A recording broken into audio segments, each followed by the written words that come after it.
minus 50 seconds.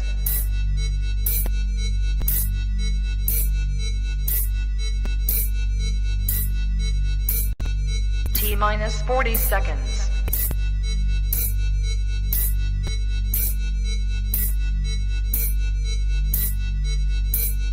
T minus 30 seconds.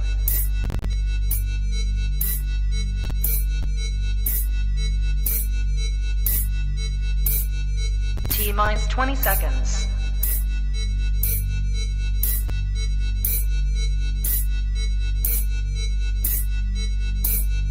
Ten, 9, 8, 7, 6, 5, 4, 3, 2, 1, 0.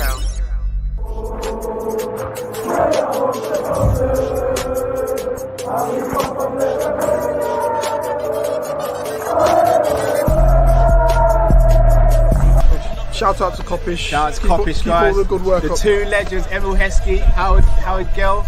Can't get much better than that, guys. Yeah. You know what to do now. Like, comment, subscribe. I'm with legends, guys. Kopish. Good evening, lovely people. I hope you're well and welcome back to another Monday Night Live show. It is the 14th of March. Hope you guys are all well. Drift, how you doing, bro? Not too shabby. Not too shabby. A little apprehensive about a little something that's going to be going down in about an hour and a half. We'll see how it goes. You know the sticky situation. Whoa. Vieira. Whoa. You know the sticky situation I'm in as well. On my bet, as you said, I'm trying to become a millionaire out here. Fans bet, baby. Do I cash in or do I? Yeah, I don't know. You're doing at Arsenal right now. You're betting or you're learning, innit? You're betting or you're learning. But then I have to say to myself, how angry will I be at the loss of money, and how much will I be compensated with the joy of City dropping points? Because City to win is the final team in the accumulator. So if that comes through, I'm going to be annoyed because they get the points by getting my money. But if they lose, I lose my money, but I'm happy they drop points. So I'm trying to weigh up my options right now, bro. It's kind of mad. Lisa! That's what I want to hear, bro. Zaha! I want to hear one of those. That's what I want to hear. Right, people, as always, make sure you smash the like button if you haven't already. Make sure you subscribe if you're new to the channel. Got some good topics to speak about today. We're speaking obviously about Salah, which is the main topic around Liverpool.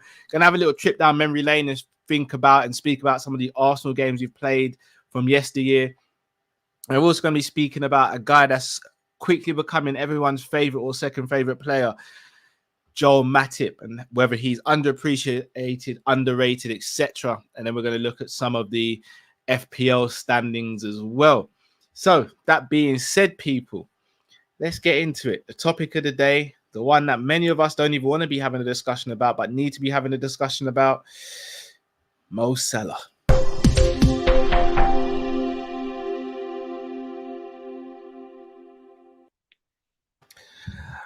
Right. What's going on? What's actually going on with this? Because on the one hand, it's FSG's fault because they won't break the transfer structure. On the other hand, it's Salah's and his agent's fault because they won't get in line and take what's being offered. Like Jason, that's another question as well, bro. Like, that's another question. Yeah, it's the comments making me laugh, bro. Yeah. Jason, that's another question. You'll never get them answers out of me on live stream. Never. It is a special day for the fellas, though. Google it if you don't know what it is. Stake is involved. But so Google it, fellas. It's our special day today. So yeah, big up like that ever actually happens. When does that? You know what? The only bro. day... No, Drift. No. We ain't going into that, bro. Oh, okay. What are you doing, bro? That was unmute, bro. That was a get the ball out of bounds, bro. Yeah. Time out. I wasn't even gonna say anything bad, bro. I wasn't even gonna say anything bad. I was about to get on the soapbox, bro. listen here, bro. It don't happen. So, yes, Mo Salah, what the hell is going on? we actually don't know, Drift. That's the crux of it all. We presume, we assume, but we don't know. So I'm going to throw out some scenarios here. We all say no one's bigger than the club, but in the same breath, we also say sometimes you got to stretch and you got to make exceptions to the rule. Now, we had a long discussion, debate about this on Friday when the news really started breaking. Mm. But I'm going to ask you, Drift, should it have even have got to this stage? And if not, when should this have been sorted out, in your opinion? 12 months ago. Any of your not elite players, but the players who you find very important in the squad, Ali, Van Dijk, Matip's now part of that conversation. Trent, Robbo, Flacco. I'm getting a bit of... Are you hearing the echo, or is it just me? That's just you as far as I can hear. 1 2 1 2. Yeah, I'm hearing the echo. Can anyone in the comments hear that echo when I talk? That's weird. 1 2 1 2. Drifter, you better watch what you say. If I'm the only one who can hear it. Don't you dare say nothing bad, Drifter. Hendo, Mane, Mo, Firmino, to an extent, Naby. Any of those players there? Oh, they can hear it. That's weird. Why am I getting echo when I talk? I can't hear it. Am I echoing when I talk? Can you hear an echo? No. When you talk, I can't. Only when I talk. Oh, maybe I'll have to jump out and jump back in. It might have something to do with go it. for it. I can't hear anything. It's J-Dub. But yeah, so to leave you to speak on before I go. So you see all of those players in April, May time of in July, it will be 2 years left for them. You talk to them. And before it gets to that point, you negotiate. So you will go into the new season and they would have had 2, but now you've made it 3 or 4 or 5 or whatever you've extended it to. The moment you go into that year and you haven't, you're now putting the power into the player's hand. And not only that, the player might start to feel a little undervalued. And I feel that's massively what's happening with Mo at the moment. I think he feels massively undervalued, that we're dragging our heels and we're taking that long to give him an offer when he's clearly told us out loud, I want to stay. I want to. Yeah. The echo's gone through, isn't it, guys? Yeah. That's weird. It's gone now. J-Dub heard me. No, it was him and he's ducked out. So in my opinion, in my opinion, he now feels underappreciated, I reckon, because we took that long to, it's not like a phone contract. You don't wait till it's finished and then you go, right, it convinced me to upgrade. It ain't like that. With a football contract, you let him know when he's still tied down. We love you so much, we want to tie you down again. If I'm not mistaken, Cancelo had 3 years left on his deal and they gave him another 2. They were nowhere near even needing to renew his contract. 3 years is almost a whole contract. And remember Mo, Cal? Do you remember we brought Mo in? He had that unbelievable season and we realised and we upped his wage immediately because he never came in on that wage. He got given that wage after the first year. Yeah. That was because we knew what we had, we appreciated it, and he'd earned that extra money. All the things he's done up until now, they haven't earned it already of being, boosted up long time ago. I think it's the penny pinching thing, Cal. That's what's worrying me. All right, so here's why I want to switch it now. As an agent, Drift, the agent's job is to make sure the client is best looked after at all times, not just here and there, at all times. The best agents do it.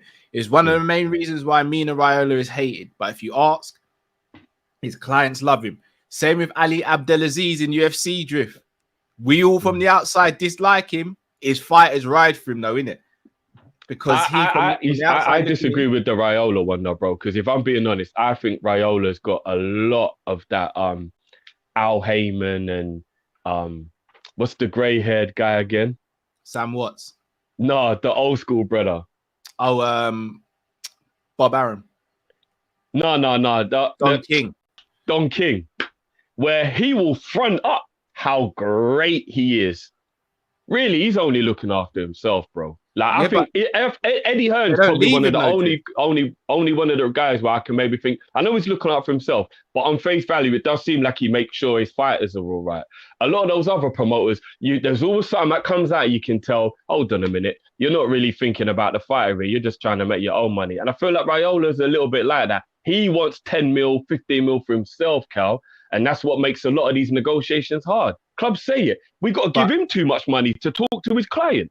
No, but Drift, they don't leave him. They still stay with him. Oh, because he gets them the money, bro. Show me that's the what money. I'm saying.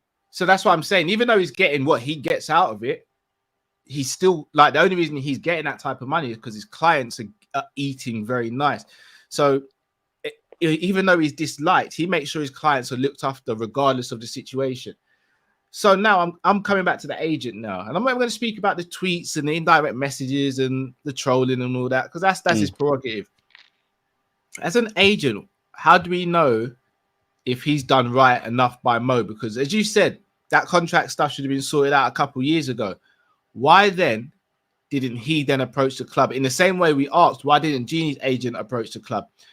And again, this is speculation. We don't know if they did or didn't. But again, from the outside looking in, it only really seems as though now when it's getting to crunch time, the agents are really stepping up. So should the agent not have to take some of the smoke here as well? Yeah, to a degree. To roll it back to Genie before we bring it back to Mo, because that was an example of when we saw it end badly. Genie's agent did go to the club, bro. But the club weren't budging on what they were offering, which to our knowledge was 110. No, I'm talking about earlier than what was happening. No, that's what I mean, bro. Like apparently 18 months prior, Genie's agent went to the club and the club were only offering 110. Then he revisited it when there was only 6 months left. And they were like, look, we told you what it was. It ain't going up. And that was when Genie was like, look, 110 ain't enough when I've only been on 75 this entire time. This is my last contract and others are offering me more. I reckon Mo's agent has been to the club, but I think because they are very stubborn, Cal, and because we have such a strict wage cap, I reckon they've told them the amount they're telling them now a year ago. And I reckon maybe Mo and the agent thought, they'll probably ease up a bit. They'll probably change a little bit. And the club just haven't. The club's just like, look, we told you what it is. We ain't going above it. And that worries me because as much as I argue that if Mo leaves the club over money is greed, if the rumours are true that 280 is what we've offered, the discussion ends because it's not even the amount that we were talking about that I believe if he wanted more would be being greedy. I know we're talking the difference of 20, 30, 40 grand, which on the grander scale of things isn't the most, but at least it had to be 300 they were offering him before I was like, oh, well then Mo, you're being a bit greedy here. The cap was 200. We've gone to hold it there, Drift, because that's where I want to jump in. So we had this conversation about the greed and stuff like that on thing. And look, I'll even just share with you, look, really simply. My Sky deal came to an end recently and I had to renew in it. I didn't get the deal I wanted. I said I'm going to take my business elsewhere. I spoke to him today and I got it down to a price that I thought was more presentable. Again, I'm going to be real with you guys. We're talking about maybe 10 to 20 pounds difference. And it might not mean the world to a lot of other people, but to me, it does. Because that 20 pound, that can go somewhere else. That could go towards something my kids do or something. So again, I know it's different, but when we speak about 30, 40K in the remit of them, it does make a difference to them. Whether we want to appreciate it or not, it makes a difference. And the reason why I wanted to stop you right there, Drift, is I spoke to someone who's a follower of the show and always watches, a guy called Imran. So big up Imran. And I know exactly what you're going to say. Don't watch face. But check this out here, yeah, Drift. If we look at it, Alisson, Virgil, Trent, Robbo, Flacco all got extensions in the summer, right? If I'm not mistaken, Ali's now top 3, top 5 best paid goalkeepers in world football, right? Yeah, Ali went up to 180 if I'm correct. David De Gea, I think, is the top earner, which he just done dumb money. He's on 350. That's ridiculous. Yeah. Virgil, if I'm not mistaken, this might be the league actually, or world football, but if I'm not mistaken, top 3 or top 5 highest earning centre backs. He's on 220. Yeah.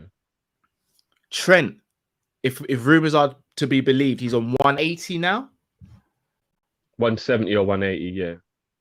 Again, top 3 to top 5 earning right backs in world football, right? I think so, yeah. Flacco again, if I'm not mistaken, I'm not sure what his one was again, but again, top 3 to 5 earners in world football for his 150, position. I think Flacco's done. All right. So this is what I'm coming to with Salah now.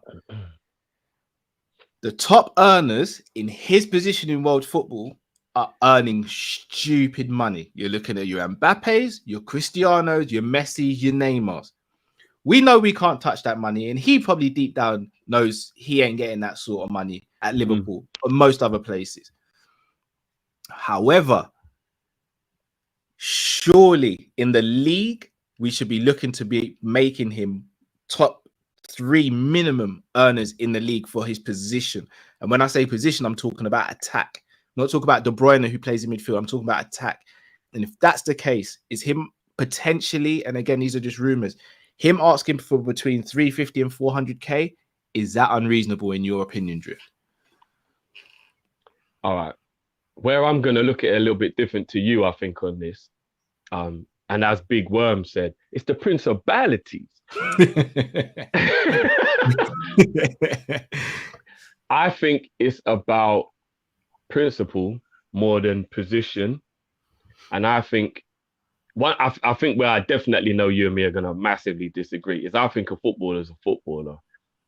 I think it's quite disingenuous if we go, because you're a left back, you have to be in your bracket. And if you're an attacker, you go in this bracket. Because I think a footballer is a footballer. So what I would do is I'll look at Virgil as an example as the club's top earner on 220. And I think it's irrelevant what position he plays. It's more who he is as an individual and what his importance is to the team and what his skill set is. Virgil van Dijk has more clout, if we want to take it to positions, over, post the injury, pre the injury, has more clout to ask to be the club's highest paid player than anybody else, I believe. If you look at the Van Dijk before he got that knee injury, I think if you were talking about which player deserves to be paid the highest in our team, I would have said him. I know the injury may have changed a few things, and thankfully he seems like he's getting back to the old Virgil. But when he signed that deal at 220, I do believe at that point, the only thing that should make other players get more money than him really is image rights. Because I believe if our best player, arguably, and I remember a lot of the time, even you, not to put you on the spot, but you used to be like, Virgil is Liverpool's most important player.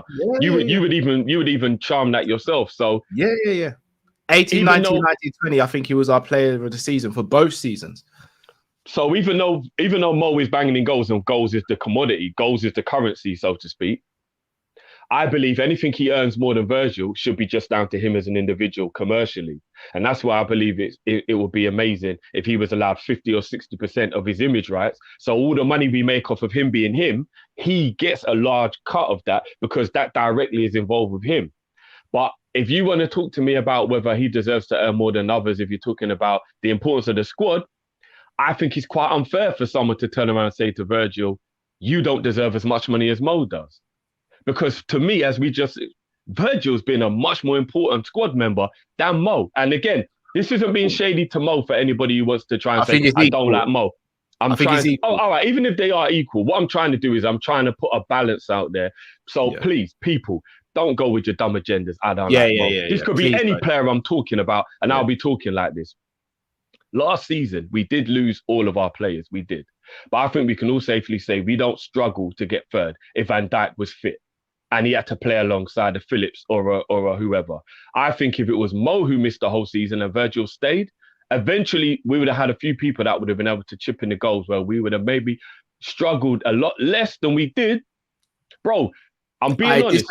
I disagree. I think we'd have struggled in the exact same way, especially when you look at the seasons that Mane and Firmino had, bro. We'd have struggled. And do you want to know what? That could 100% be the truth. That could be the truth.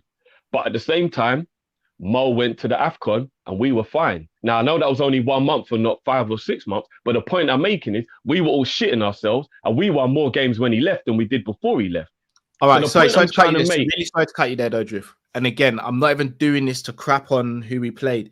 If I'm not mistaken, we played Arsenal twice, Brentford and Palace in those games, right? Mm. With all due respect to those teams, we should be beating them without Salah and Mane. You say that though, bro, but what teams came and beat us at Anfield without Virgil 6 games in a row? Fulham, Brighton, Burnley. No, I get you. But again, how many times played in those games and we still lost those games? No, you're right. But there's been games where Mo hasn't played and we've seen it affect. Like, let's not forget about the first Arsenal game as well, bro. Like, we struggled. Oh no, 100%. This is, and again, I know when Mo ain't playing, we miss him. But what I'm trying to do is I'm trying to just give people a little bit of perspective in terms of Virgil's importance to the team and how Mo earning double what Virgil earns is an injustice, in my opinion. Even if it's an injustice to Virgil, and you think Mo is deserving of 400 grand a week, that's completely fine. He's a baller. I have no issue with Mo earned 400, but for me, it would be an injustice if Mo earned twice the amount of money that Virgil made. Because in my opinion, he's not twice as important as Virgil. That's very true. Do you get where I'm coming from? No, I do. I fully do. The problem is, though, Drift, and I know you won't agree, and I'm not saying I agree with it, I'm just saying how it is. This is how it is. Players are paid based on position. But we sit here and say about the Ballon d'Or all the time that, for me, I say anyway, I don't think the Ballon d'Or should just be one award. It should be per position, because I think it's unfair. I think it's impossible to compare a centre-back and a right winger in this instance, because Salah's allowed to have 10 shots and score a hat-trick and be awarded player of the game, whereas Virgil can't lose 7 out of 10 duels and be given a good game. But in the same way, Virgil can make one saving tackle and he might be given man of the match, whereas Mo will have to be attacking his fullback for the whole game, might not get much joy, but might put in a cross and we still say, yeah, but he had a poor game. So I think it swings and roundabouts, Drift. The problem is you have to look at it is that football now is in a state where players are paid based on where they play on the football pitch. Do I agree with it? No, but it kind of is what it is, bro. And if that's the case, should Salah not get a contract that reflects where he is in standing and where he has been since 2017 in the game today? He's the best in the world in his position. Well, so I think he does deserve that money. But I'm just trying to throw in the fact of another player in our squad is on a lot less money. So therefore, we kind of have to look at it from both sides. But so I mean, you're right. Say that about any he does player, deserve that much. He does deserve that much. And like I said, so then more the injustice will become, why aren't other players getting more? But then that's the slippery slope, Cal. Because then if all the wages start going up, and this isn't me back in FSG, it's just me being a human and just kind of understanding how business actually does work. If you then go and pay everybody else what they actually do deserve, because I think we're all in agreement, Virgil's underpaid at 220. Virgil is underpaid at 220. That is a fact, right? Yeah. And even though goalkeepers don't usually earn the big money like other players do, I mean, maybe that narrative needs to change. Maybe there actually does need to be a breakthrough here, because he's arguably the most important player on the pitch. So if he's not getting right up in the 300s a week, maybe that's a problem. Because I think the one player in the whole squad we would be the most upset about being injured would probably be Ali. If we were going into like a cup final, I know we got Kelleher, but if it was a Champions League final, I think Ali not playing would be the one that would really rock everyone like, raw shit, are we going in there without Ali? And for me, maybe that does need to change. So you're right. The way the football world is, it is by positions and goals are currency and all of that. Maybe that does have to change though. But what if we do pay everybody more? What if Trent goes on to 280, Virgil goes up to 300, and then we start, bro, then the wage bill just starts looking like Barcelona's, bro. All right, so here's the thing though, Drifts. And in like ticket prices have gone up, commercial revenue into the game's gone up. So naturally everything goes up. So this whole narrative, and I'm not saying you're portraying this narrative, but the narrative of, football contracts are so high now, it's crazy. Well, there's more money coming to the game, and if they're the entertainers and the key entertainers, then they should be getting more money. They should be getting higher contracts. So for me, it's not They simple. have progressively, Cal. No, Like, no, as the years have I gone on, agree, they've definitely earned more money than they used to. But for me, slippery slope is you just bring in players like Braithwaite and all that and put them on mad money. We're not doing that. We're again, not even no shade to Barca. We're putting players who are in the common consensus top 2, top 3 best in their positions in world football. Trent, top 3. Virgil, top 3. Robbo, top 3. Ali, top 3. Flacco, top 3. Hendo, captain. And before anyone tries to shade or anything on Hendo, now's not the time. As a captain, Hendo's top 3. He's top. Salah is top. So, like, yeah, I hear that. So for me, we're not going down a bad route. If we were renewing players on contracts that are like, you know, I don't know. I hate to draw out. Let's say I'm not even going to use a current player. Let's say it was an Emre Can, for example, who had a good stint but wasn't tearing it up, and we put him on a mad contract. Then you'd be like, "Raw, no. What are we doing here?" Now we're setting a bad precedent. But for me, if you give Salah a contract like a 400k, and again, I'm just saying as a number, I don't know what's being discussed, but let's say we give Salah a 400k. Do you know what that says to me? It says to me, right, if you become the best footballer at this club, you will be compensated accordingly. Whereas if we sit round and say to him, right, you know what? You want 400k, but the most we're doing is 300. To me, that suggests, yeah, you might get to the best. You might become the best in the world in this team, but no matter what, you'll just be looked at as another guy. And I don't like the sentiment in that, because you can't just have one approach with everything. It's like drift. We all know people where, let's say, for example, you've got a friend and you know you can cuss me about my beard all day, and you know I'm never going to have an issue with it. Whereas you might have another friend who you cuss him about his beard and he's like, bro, that was a bit unnecessary. So you approach us differently. You still treat us the same, but you approach the situation differently. For me, this is how you've got to look at stuff like this. If Salah is in a situation right here, right now, where he's the best in the world, and he's been at Liverpool for 5 years, and every single game it feels as though he's breaking a record or on the verge of breaking a record, something's got to be done. Because that, to me, if I'm Trent, I'm looking at this and thinking, raw. So at the moment, I'm the best right back in the world, in my opinion, in many people's opinion. But if I outright become the best in the world, and I say I want 300, and they say the most we're doing is 250, what do I do then? Can I hit the pinnacle of this at this club that I love? And maybe Trent's a bad example because he's a Liverpool boy born and raised. But Konate, if Konate becomes the best centre back in the world and says I want 250, and they turn around and say, nah, the most we're doing is 190. What do we do then? For me, you have to set a precedent. So here, and again, I don't disagree with anything you said. I'm just trying to think of another side. No, bruv, this is what we do here. Yeah, cool. People watch, they determine what they feel. Yeah. So what I will say on that is the only reason why I don't think that situation could be looked at in most point of view in this way, Cal, is even if he's not earning what the others are earning, he will still be the highest earner at our club. And therefore, he can't use the kind of feeling of I'm not appreciated, because if you're the highest paid player in the work in your line of work, for your employer, then you are still appreciated within your infrastructure. So you may not be as appreciated in the whole world like the others, but sometimes you do have to look within your bubble, as I always say, and not really watch what's going on over there, watch what's going on over here. And if he went up to over 100 grand a week more in our club than anybody else, he couldn't feel like he's unappreciated, because then everybody at the club could turn around and go, well, none of us are appreciated then. Do you get what I mean? So on that one, even though you're right, I think it'll be very difficult for that to be the feeling that Mo has. And the one other thing that I'm kind of worried about a little bit, and again, his mentality isn't like the other guys I'm about to mention, so I'm not putting him in that category, but I do have to use that as an example for the possibility of it happening.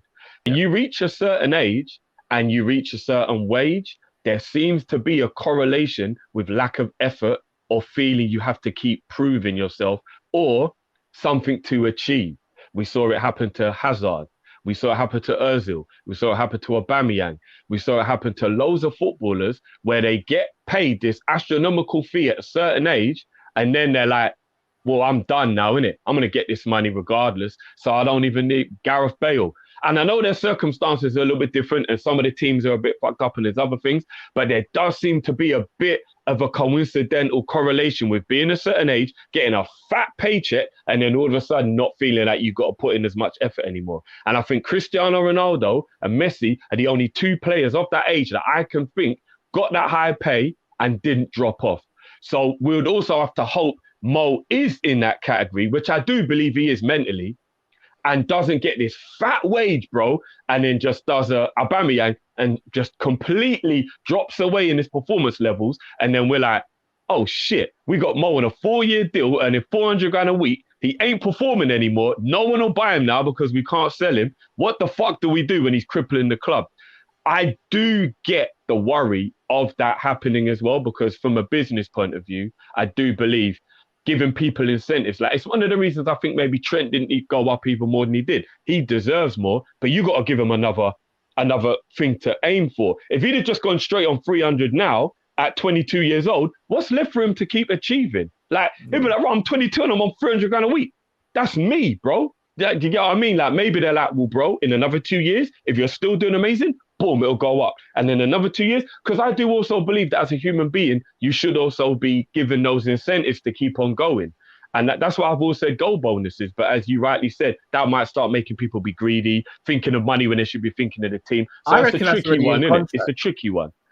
I reckon goal bonuses and assists and all that stuff's probably in contracts already, to be honest. Yeah, well, I reckon apparently that was what Mane's one was. It was incentivized. That was my next point, and I reckon I've seen Jamrock chiming in a few times. So big up Jamrock as always. And Jamrock quite rightly shuts me down when I say, for example, Salah's on 200k. He gets more than that. We know that, but it's not a guarantee. And there's a difference between guaranteed and bonus. I worked in a phone shop. If I went off ill for 2 weeks, something that I couldn't control, I know the following month I'm going to struggle because it's not guaranteed money. But at the same time, I know if I smash out sales in 1 month, I'm going to eat very well the month after as well. So again, it swings and roundabouts. I think the problem is, though, footballers know how finely tuned their career is, and they walk a tightrope every time they cross that white line. That could be their last game. We touch wood, we pray that it's never that, but it could be. We've seen players like, it was an ex-Tottenham, Ryan Mason. One bad injury, that was him done. Thankfully, we didn't get that with Raul Jimenez, but again, Raul Jimenez missed out on a whole season virtually. Pedro Neto, R9, how many years did these guys miss out on through injury? We've seen it with Robbie Fowler. The list is endless. So my thing is this.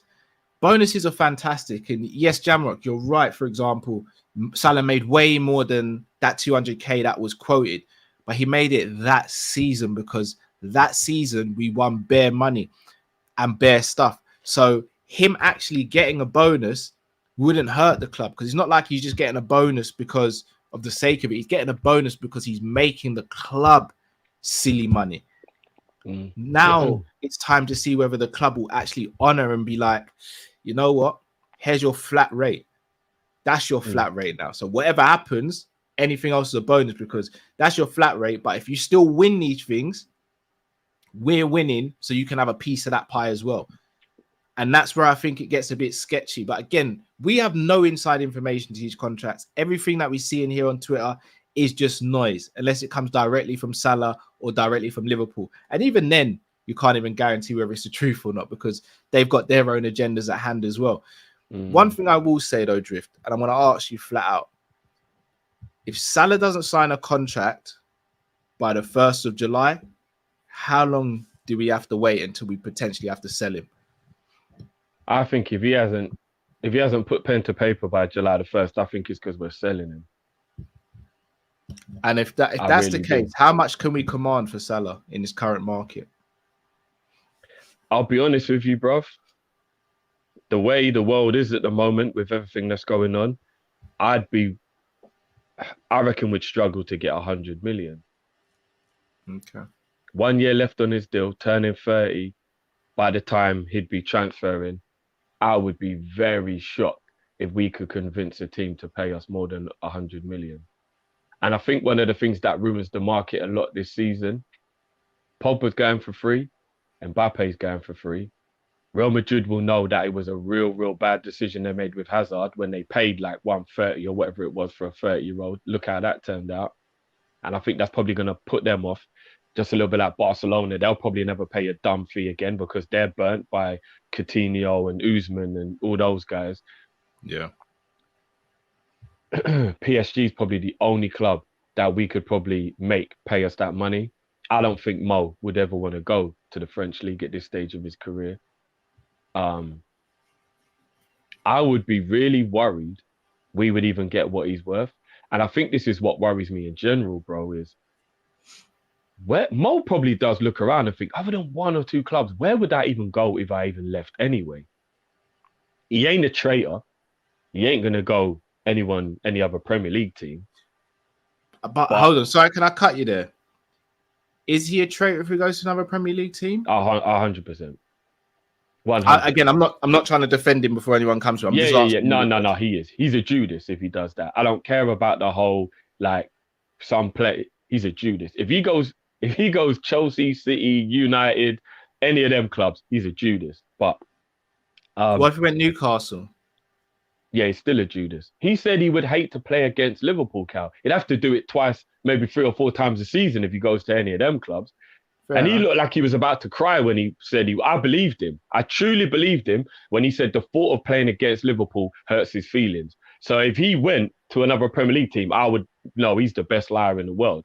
Sorry, guys, I'm not saying I would back him if he did that. I'm asking Drift a question, guys. I think you all should know where I sit if Mo Salah turns up at another. I'm not even gonna lie. Sometimes I do believe people only hear what they want, and again, I'm only talking to people you who do it. Me react to the Coutinho stuff. Can you imagine what I'd be like if Salah rocked up at another Premier League club? Like, do me a favor, guys. Give me some credit. Like I saw people saying I hate Salah. Why? Because we're having a conversation. What you're hearing what you want to hear. Without being rude, if you're too stupid to hear what I'm saying and only want to hear what you want, that's called an agenda. That's what an agenda is, when you completely ignore any other piece of information that doesn't suit the narrative of the story that you're trying to write. So if people aren't listening, Cal, it's because they don't want to. Do you know what I mean? Not because what you're saying ain't what they don't want. People interpret things whatever way they want if they've got an agenda. That's the problem with an agenda, innit? Like, if you've got an agenda and I tell you something, you ain't going to hear what I'm saying if you've got an agenda, because it don't suit the agenda you have. Or you'll just bat away, like, pew, pew. They're just batting away the facts, bro. Do you know what I'm saying? Like, everybody knows I adore Mo and I want Mo to stay. But we do have to look at other conversations. Otherwise, all we're doing here is we're just here for, like, I don't know, like hugging and sing song. Like, we've got to create conversation. We've got to look at all the angles. That's our job as podcasters, right? I'm gonna break the fourth wall here, but I'm gonna do a members video regarding Salah and how we'd possibly go about replacing him if we have to sell him. You think I want to sell Salah? I've got a flipping wig on my table right now. Salah. It's real. Like, it's real, bro. So yeah, it's conversations that we've got to have as content creators. It's conversations we've got to have as fans as well. Look, there's millions of fans around the world right now having this conversation. They're just not doing it on camera like we are with you guys. So that's any difference. I'm going to read out some super chats and move on subject though, Drift. Yeah. So Edward says, if we sold Salah, Ox and Taki, but brought in Anthony, Guerreri and Jude plus a right back, how would you feel about it? I don't want Mo to go, but I'm not giving him more than 350, 400k per week. Squad harmony over any player. There's so many things there I agree with and disagree with. So for me, I wouldn't be content if we sold Salah, Ox, Taki and brought in Anthony, Guerreri, Jude and a right back. Because I personally think we should be bringing in a right back, a centre midfielder and an attacker without having to sell any of our main players. Squad harmony over player, I agree with, but I don't think Mo getting that sort of salary would break the squad harmony, in my personal opinion. That is a tricky one. We'll never know till we get there. Yeah, but I think we would have seen it by now, though. Because you've been on a higher wage than others already. Here's the thing. I reckon you're right, because our squad harmony is beautiful. We got great human beings. But it's kind of like if you say to your girlfriend, if I had an accident, would you look after me? Of course I would. I love you. Bro, she doesn't know whether she would until you have the accident. Let's be honest, bro. She doesn't. Well, I'm gonna be real with you, Drew. I said vows on it in front of a lot of people, bro. So she better, bro. Bro, there's more divorces than marriage per year, bro. It's how it goes, fam. Brother, I'm not divorced. I just had an accident. You best be there. No, but you get my point, though. Yeah, you know what I yeah, mean? There was a homeless guy I used to speak to, and he only had one leg. And when he told me the story, it was heartbreaking. He said that his wife stopped respecting him and left him within 2 years of the accident. And that's why he's now homeless, because he lost everything. And you're hearing the man tell the story, like, his wife said them same vows, bro. So what I'm saying is, she was saying for better or for worse in the vows, and then worst happened, and she bailed on him. So what I'm saying is, we can assume based on their character, 400 grand a week to Mo will be all right. But once they really know it's a real thing, they might change their mind, bro. They may have a problem with it. Do you get what I'm saying? Yeah. So I would be a little worried that could happen. And that's why I agree 350 is enough, I think. I think if he goes to 400, I think that's touching a barrier that the rest of the squad may have an issue with. I do. And I think 350 is enough. For him to go from 200 to 350, that's enough. Surely that's got to satisfy his feeling of he's being paid what he's worth. 350. 350, Cal. 350 is a lot of money, bro. It is, but not in comparison to what other superstars are making. But again, can we keep watching face, though, yes, bro? We can't, bro. We have to, we bro. Can't, bro. I don't know, man. I don't know. Jamrock, big up Jamrock, says Mo apparently has been making 350k a week since 2018, which includes bonuses, and bonuses apparently are easily attainable based on the new wage bill, which went down only by 11 million. We achieved nothing last year. Okay, so again, Jamrock, I fully get you, and this is not me just trying to nitpick at anything you say, so I hope you don't feel that way. If he's making a bonus, though, Jamrock, it's because he's doing his job, which is benefiting the club financially. They wouldn't give him a bonus if they weren't benefiting financially from it as well. So for me, I don't think it's a bonus thing. I think it's a case of, right, what if I get injured? What if I drop out of form? Am I still going to make the money that I should be making? Because if Mbappe and all these men are making 300-400k a week without bonuses, but I've got to score 2 goals and get an assist to make the same as them before they even get any of their bonuses. Because let's not act like Mbappe and them lot aren't on bonus structures as well. Like, is that fair? Do I have to break my neck to get what they get just for turning up? That's a conversation that has to be had as well, in my opinion. Promo says, in terms of footballing ability and what he brings to us, he should be earning between 220 and 280. However, if we include image rights, he should be on 300 to 350. I'd still go higher than 280 personally. What about you, Drift? If you said I'm in charge of giving Mo his wages right now, this is all up to me. Whatever I do is what happens.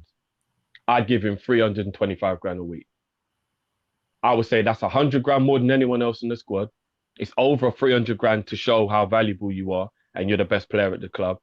But it's also not so ridiculous that everyone else might get a little peed off at how much you're earning. And then on top of that, I would give him 20 to 50% image rights on whatever money the club makes from him, his name. So if his name's on the mug, if his name's on the shirt, if his name is the reason why a TV deal comes in or something like that, then he then gets that money on top. And that's how he then can jump into the earners with the Mbappes and all that of the world. Because I'm sure there's a lot of deals Liverpool get where Mo is based around it.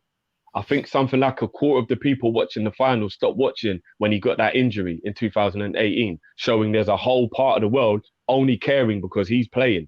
All the image rights and all the stuff that you can gain from that.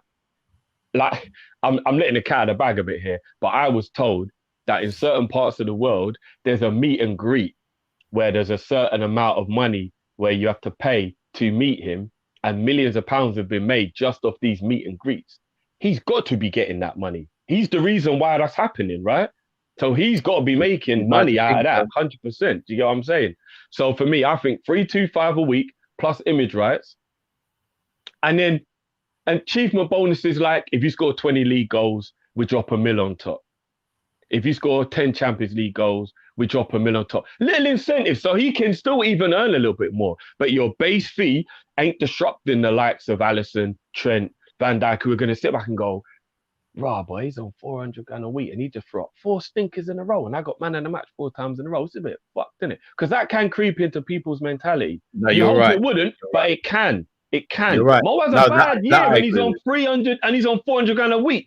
Virgil can knock on Klopp's door and be like, yo, Gaffer, I don't mean to be an arsehole, but I earn 200 grand a week less than Mo. And all season, he's been crap. And I'm saving your ass every week. Why go on with that? He wouldn't, I don't think. But he would kind of be entitled to a little bit, wouldn't he? Yeah. You got to think of these things. You do. No, I you agree. have to think of these things. You know what I'm saying? So, promo. So done that one already. Promo says, "Let's be real. We lucky VVD's only on 220." We are. I agree with as well. We are. 100%. B Sorto says, "As a Barca fan, I admire FSG. I can understand why. Jay Finn says, "If Mo leaves, we'll be fine. Why? Because history tells us that when Owen left, we got Torres. When he left LFC, fund Dirty Bag. When he left, we fund Mo." So Jay Finn, here's the thing. You said Owen and then Torres. There was like a 4-year gap between those two players happening. We got lucky with Suarez and Torres in terms of Torres went on a decline and Suarez went on an incline. It's not often that we just replace players. And again, when you look at history, it's all well and good saying, yeah, we lost Keegan, replaced him with Kenny. How many other teams in the league were strong enough to compete with us on a year-to-year basis at that time, though, because of the rest of the squad? Now you're competing with Man City, you compete with Chelsea. Arsenal seem like they've turned the corner. Man United are always going to throw money at this, and if they get it right, then they're going to become a problem. Like Tottenham, they've now got Conte. If they throw a bit of money at this, they could become a problem. The league has never been this competitive. Plus Europe, Bayern Munich, Barcelona, Real Madrid, PSG, Juventus, Inter Milan. Like it's never been as football's never been as competitive as it is now across Europe or domestically.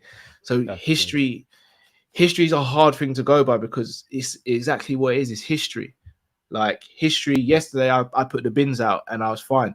That was history. Today, I could put the bins out and trip on the step on the way back into the house. It could happen. Can't always use history as a basis, man.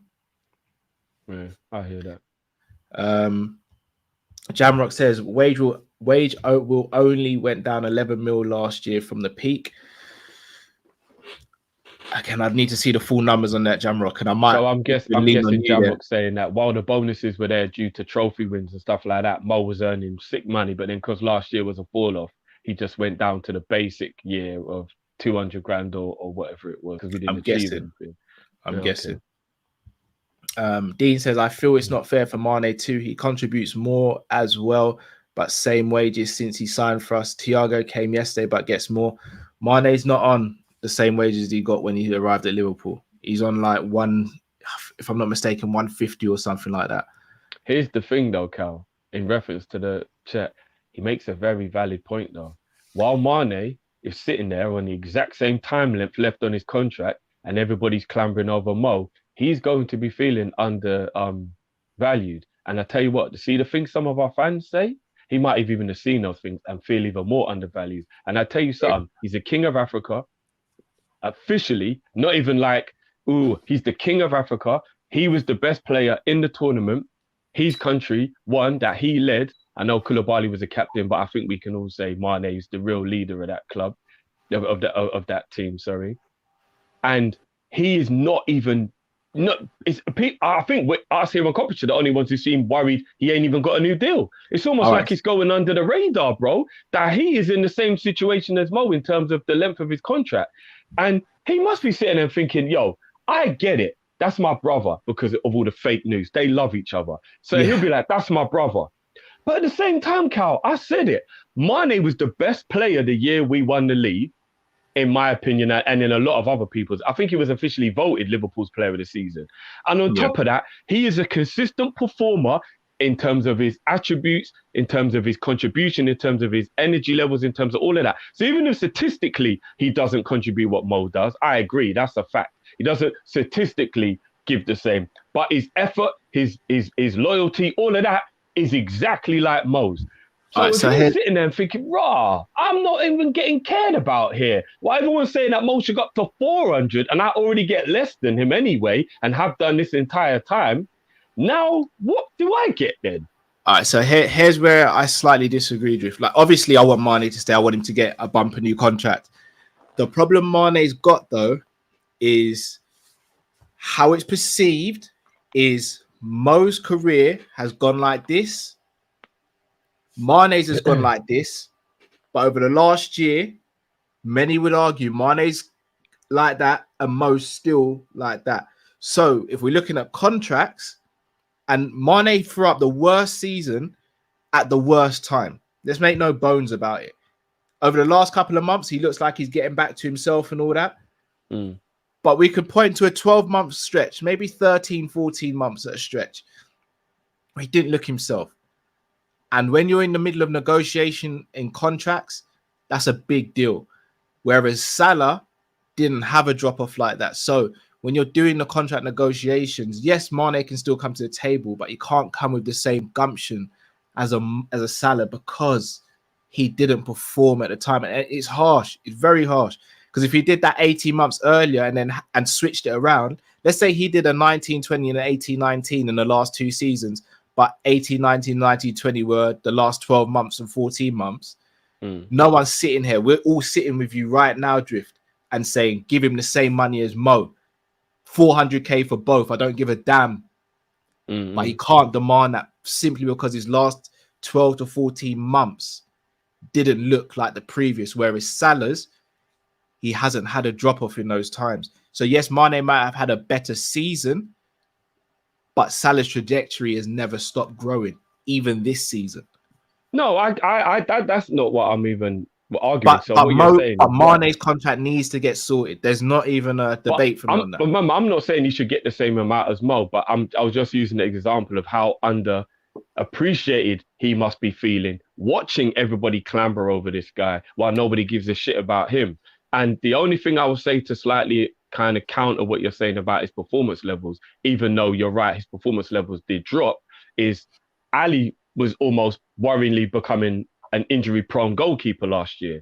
He got a bumper contract still and nobody cared. We missed Ali a lot last year that we was all worried he was an injury-prone goalkeeper. That didn't stop them giving him a new contract. And Virgil missed the whole season and was coming back from an injury we had absolutely no idea if he will even come back from. And he was given a new contract. So even though what you're saying is right, he could still look at that scenario and go, regardless of whether my performance levels have dropped off a bit, I've been here every week. I've given every effort every week.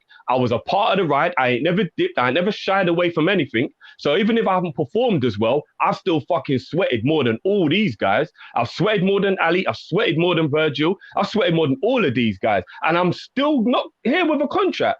I was the first one here. Your motherfucking project wouldn't even have got off the ground if I weren't the one who started this project. Me. And I know he don't even think like this, but that's what I'm saying he's entitled to. I'm the one who came in and got this fucking ball rolling. Me, Sadio Mane. I'm the reason why this club achieved what it did, because I got the fucking ball rolling. Without me, none of this shit happens. So at the end of the day, even if I've fallen off a little bit, what, y'all don't give a fuck about me at all? Like, at all? Like, I just walk off into the sunset, yeah? I'm a king of Africa. Where's my fucking contract? And I'm sorry, that's how but I believe he's entitled to feel, bro. He ain't never gone missing. He ain't never gonna wait. He ain't never done nothing, bro. He has been here for the whole fucking time, through thick, through thin, trying every single minute of the day to improve himself, improve the team. This guy came back from all the tournaments, had 1 week off. No matter what the situation, Klopp even asked him to have 2 weeks off. He said, nah, Gaffer, I'll be back in 7 days. Don't worry about me. Ran himself into the ground for club and country. And no one gives a fuck. That don't sit right with me at all, bro. That does not sit right with me at all, bro. Here's the thing, though. Everything you've just said, I fully agree with. I agree with that for his legacy debate, though. That, for me, doesn't justify him getting a new contract. And I know it sounds like I just don't give a damn. I know I sound cold saying that. But Drift, the contract is what you can do for someone in the future, not what you've done for them in the past. It's both. What you've done for them in the past comes into the negotiation, but it's more about what you can do in the future. Like, bro, I love my car, for example, but no one's gonna force me to refinance my car because I know I'm not gonna spend the same money on my car now than what I spent on it 5 years ago, because it's not the same car. That doesn't mean I don't love the car. That doesn't mean I don't appreciate everything the car's done for me. But I need to look at what is potentially going to do for me going forward. And that's how we have to look at contracts. I hate the narrative. I hate the notion. I disagree In terms of respect, Mane's respect is completely underwhelming in my opinion and should get more. But for me, that's a legacy debate. That's a where does he stand as a Liverpool legend debate. That for me doesn't stipulate straight away that he just gets a new contract or how much he gets. Because for me, I've got to look at what Mane is going to do in the future, not just what he's done for me in the past. That's how all contracts are done. Let's be honest, Drift. If Salah's sitting here right now and he's throwing up a stinker of a season, are we sitting there saying Mo should be on the same sort of money as like the others? We're still saying we want him to sign a new contract, but we're not giving it as much airtime as what. Yeah, I would be arguing for him to go and get a big boy wage if he had a bad what year. 400, 500k? No, but I don't think Mane should get 400. But I think Mane should be massively compensated for the money he's on at the moment, though. And I think the importance of him signing the new deal should be as high. That's the point more I'm making. Do you know what I'm saying? Like, even if he gets less money, which he will, like, nobody seems to give a shit. It's the same thing I say about Bobby, but I'll just stick to one player because I don't want to go on a tangent. Yeah, I can't defend Bobby right now. In my opinion, Mane, and you know, we only add statistics a little bit to scenarios because we're more of a like, you can see what's going on, whatever. But even if you just want to look from a statistical point of view, which our club seems to love doing, Sadio Mane is the third highest goal scorer in the league. He ain't having a bad year. He's the third highest goal scorer in the Premier League. Let me stop you there, though. Let me stop you there. So statistics are statistics. No, but that's not third top goal scorer, bro. Those are the above line statistics. The club doesn't just look at that, or else we wouldn't have signed players like Jota and all these other players. They look at all the statistics. So they'll look at running numbers over the course of a career. They'll look at pass completion, pass accuracy, where your runs are being made. Like the intricacies of the stats are crazy. And I'm glad you said that. Mane had a 98% pass accuracy against West Ham. But that's one game. But what I'm saying is, but bro, we don't know the others. Don't seem like his numbers are that low to me. No, but all right. So Drift, let me ask you a question then. Who's had a better season this season, Jota or Cristiano Ronaldo? Jota. All right, but Ronaldo's got better stats. So this is my point. But I never say stats are the be all and end all. I'm just saying our club loves stats, though. They do. But our club loves stats when it affects and looks at everything, not just the top line numbers. I guarantee you Mane's running numbers aren't down. I guarantee you all that type of stuff isn't down. I mean, I'm speculating, but I watched the game. Mane still runs as much, still puts in as much effort. Maybe his first touch might not be as good anymore. Might not be a man as well as he used to. But all of the stats that will affect his physicality, I don't think they've dropped. I think he still runs as much. I still think he does. You know what I mean? All that stuff. So we think Drift. We think, bro, because from watching, it don't look like his effort is anywhere less than it used to be. It's just his end product that may be less now. Like, that's a big thing as well. So again, here's the thing as well. Ronaldo's one of the top goal scorers in the league, second top now, if I'm not mistaken. Yeah. After that hat-trick, I don't know where he is. I bet you any money he's taken probably way more shots than Mane and Salah though. So again, top line numbers will be like, yeah, Ronaldo's having a good season, he's second top goal scorer. But I always say it, if Ronaldo has 100 shots and scores bloody, what is he on, 12 goals, and Salah has 70 shots and scores 20 goals, or let's say he scores 12 goals off 70 shots, top line is they both have the same amount of goals. But really and truly, one is being more accurate than the other, and one's being more devastating. So top line numbers for me can't be the be all and end all. It's got to be everything. But again, no, I get that, but that would diminish Mo's ability to ask for 400 grand a week then, because Mo misses thousands of chances. Not thousands. So we're gonna go on that one, but you know what I mean. Everybody's in agreement. Mo's not clinical. But no, he misses loads of chances. He just scores loads of goals. No, so again, Drift, you think Son is clinical, right? Yeah, well, this season's a bad example. He's having if I'm not mistaken, and look, I'm sure you'll come for me in the comments and let me know otherwise.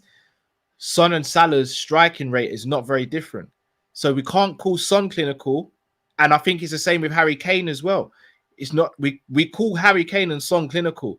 Salah's pretty much got the same sort of statistics as them.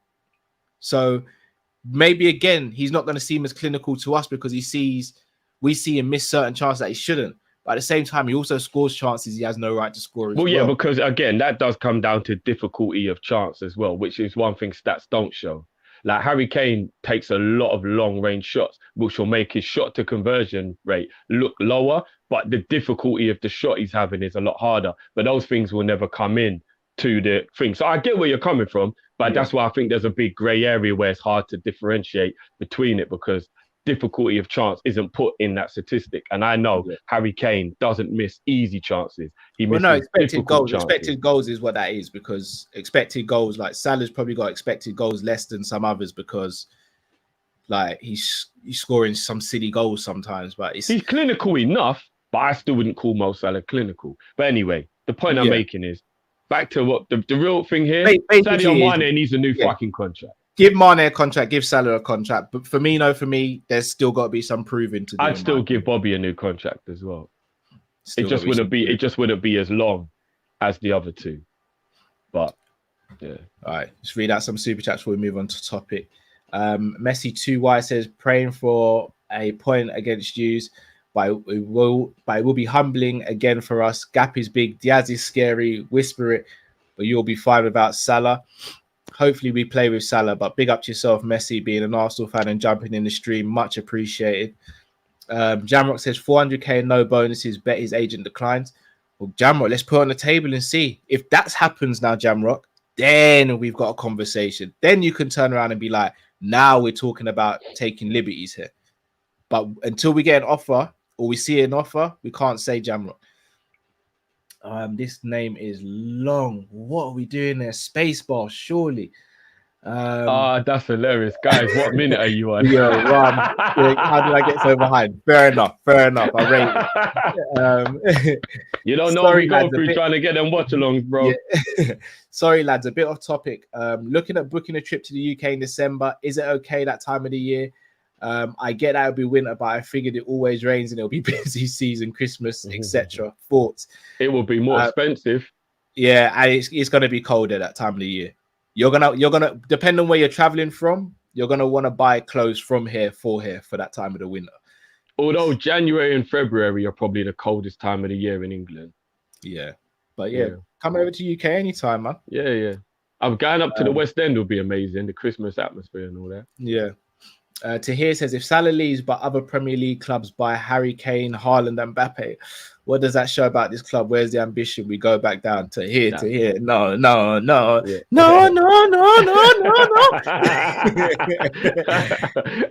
Tahir, I'd be scared. I'm not gonna lie. Promo: if he wants 400k, offer him a 2-year deal, win-win. He won't take a 2-year deal. I can tell you that one without even knowing the story. Yeah, you won't. 2 year. If he takes a 2-year deal, we're back here at this point, this time next year. Yeah. Ems A says replacing Mo's goals, assists. How much will they demand? That's a very good problem. That is a problem. That's why I'm going to try and chop up in the members video. I'll be honest. I've written notes down. I'm struggling to see how I deal with it. Dean says also on Diaz, he is amazing and all that. With the way he plays, he risks getting injured or hamstrings, etc. We all know physically Mo is reliable. We do know that. Yeah. But so please don't put that on Diaz, Dean. Come on, take that back out of the universe. No, it's kind of true, brother. If we saw how he's getting assaulted at the weekend, bro, I do. Yeah, he does play with a lot more risk to him, but let's hope. I don't think it's risk. I just think he plays to a standard where defenders are mistiming and being reckless. I genuinely do worry for him. I'm not gonna lie. Yeah. Haruna says it's right to pay Mo. One reason why EPL teams don't sustain success in Champions League and Europa is they never spend to maintain. It's La Liga.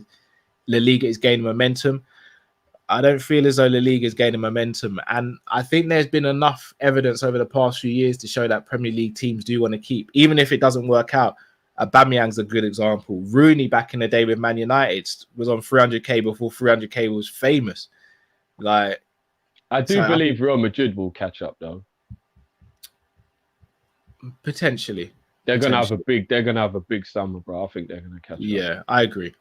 Ash says this is why you have structures in place. These arguments don't happen in the boardroom. There's Players, there's a cap. Players know there's no cap. Mo's taking liberties trying to break up the club structure, which has been exemplary. I disagree. I don't think he's taking liberties. I think he's asking for what he feels as though he's worth. I don't think that's taking liberties.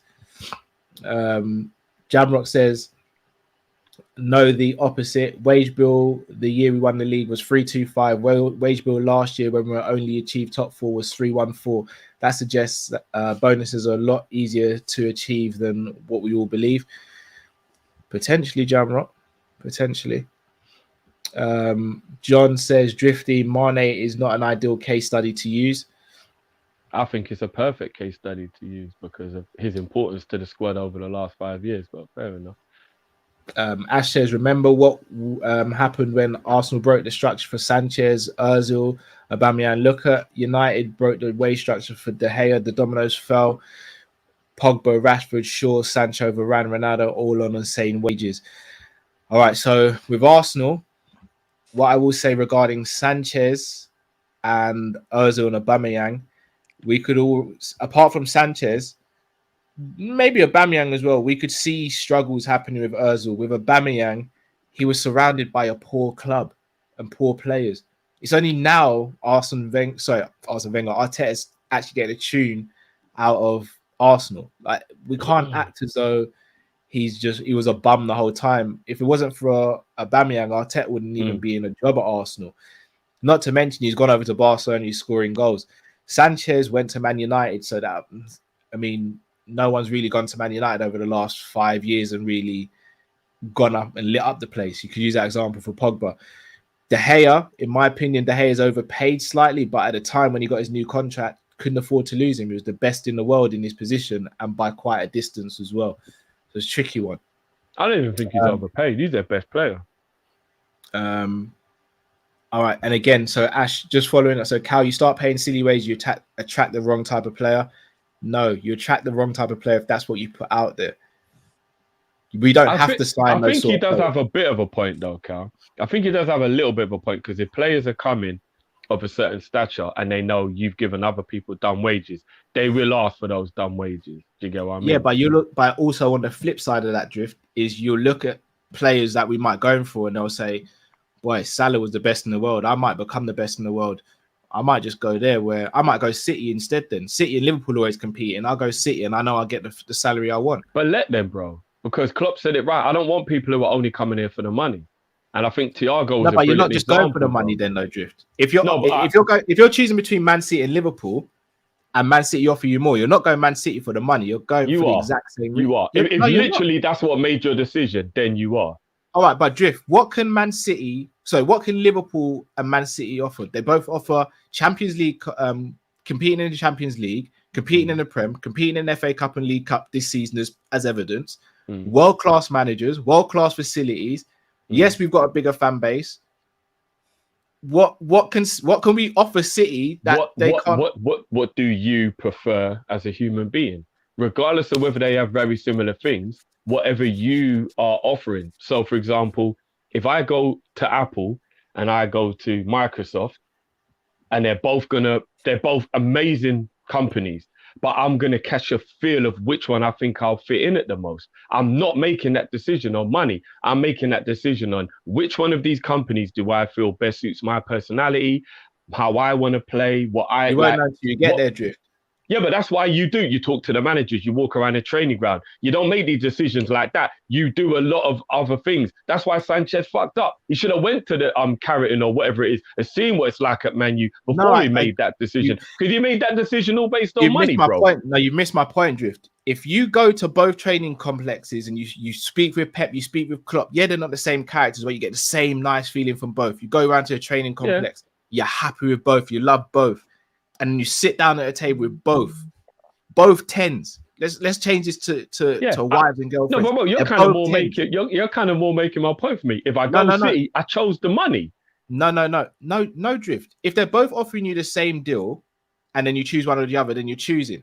But just like we do with jobs, if I like job A and job B, and they both offer me the same, or job B's offering me more, but it's the exact same feeling I get with job A, You I'm went not for the greedy money, for Cal. going. You're making my point. That means you I'm went not for the going money, bro. I'm not going for the money, Drift. I'm going to Bro, a place that gives me literally the better. only thing that made your decision for you was the extra money, bro. So Well, you yes, went for Drift, the because money. I'm getting a better overall deal, Drift. Yeah, but what I'm saying, I'm not even saying it makes you a bad person. No, I know But you're your not. I know you're not. decision was finalized by the dollar. No, It Drift, was, bro. I'm Bro, it getting a was. better overall deal, Drift. Yes, I'm getting more money, but the deal's better. Yeah, but you still made your decision on the money, bro. I Because if you didn't, were Drift. and ahhing until that club offered more dough, the money's made your final decision, Cal.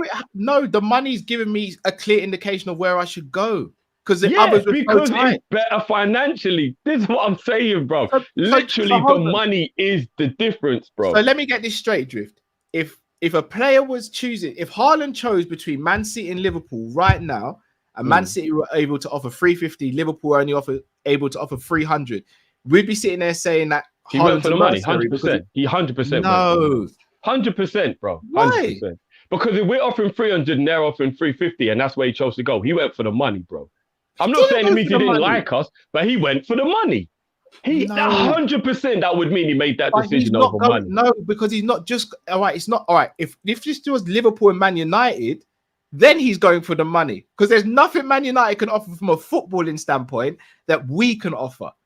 But if they're both on the table and both the footballing offers are the same, bro, and you're getting more money there, you're not just going for the money. Your decision has been influenced by the extra money, but you're not going for the money. But the fact that money is the deciding factor, as we said in the example, if we both offer 300 and he goes there, he preferred there. And then I just hold my hands up and go, right, he thinks they're a better club. That's fair dues. If they offer 350 and we offer 300, he went for the money. The extra 200 grand a month was the deciding factor in what was the pros and cons. I could give you a really I could give you an analogy, but it's going to be a bit dirty. It's the deciding factor, but it's not the only factor. No, I never said it was the only factor, bro. But if it's the deciding factor, it's the most important factor to you because that was the thing that made up your mind for you. It's the better overall package, Drift. Yeah, and that's fine. It doesn't make you a bad person, but it does mean you financially chose that decision. I disagree. The only time it's not about money, bro, is if, let me give an example. Thiago came to Liverpool and he took a pay cut. That is when you know it wasn't about money because he would have made more money at Bayern Munich or moving to Real Madrid. But he took a pay cut to come to Liverpool. If he'd have gone Real Madrid in that circumstance, it would have been for money because his head said Liverpool, but Real Madrid offered more wages. So the point I'm making is back to the original point, Thiago may have not took a wage cut though, if there was 8 players in our squad on 300 grand a week. But because he's a sensible guy and he looked at our pay structure, he knew taking a pay cut was fair because he's coming into a squad to earn what everybody else earns.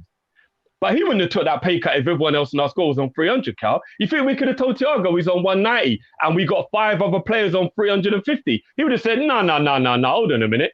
Why am I getting 350? That's what they're offering me at Bayern Munich. He would have never took that pay cut, Cal. He took the pay cut because he saw our pay structure and knew he'd still be the top earner at our club, but he had to take less to go to the club he wanted to go to. Do you get what I mean?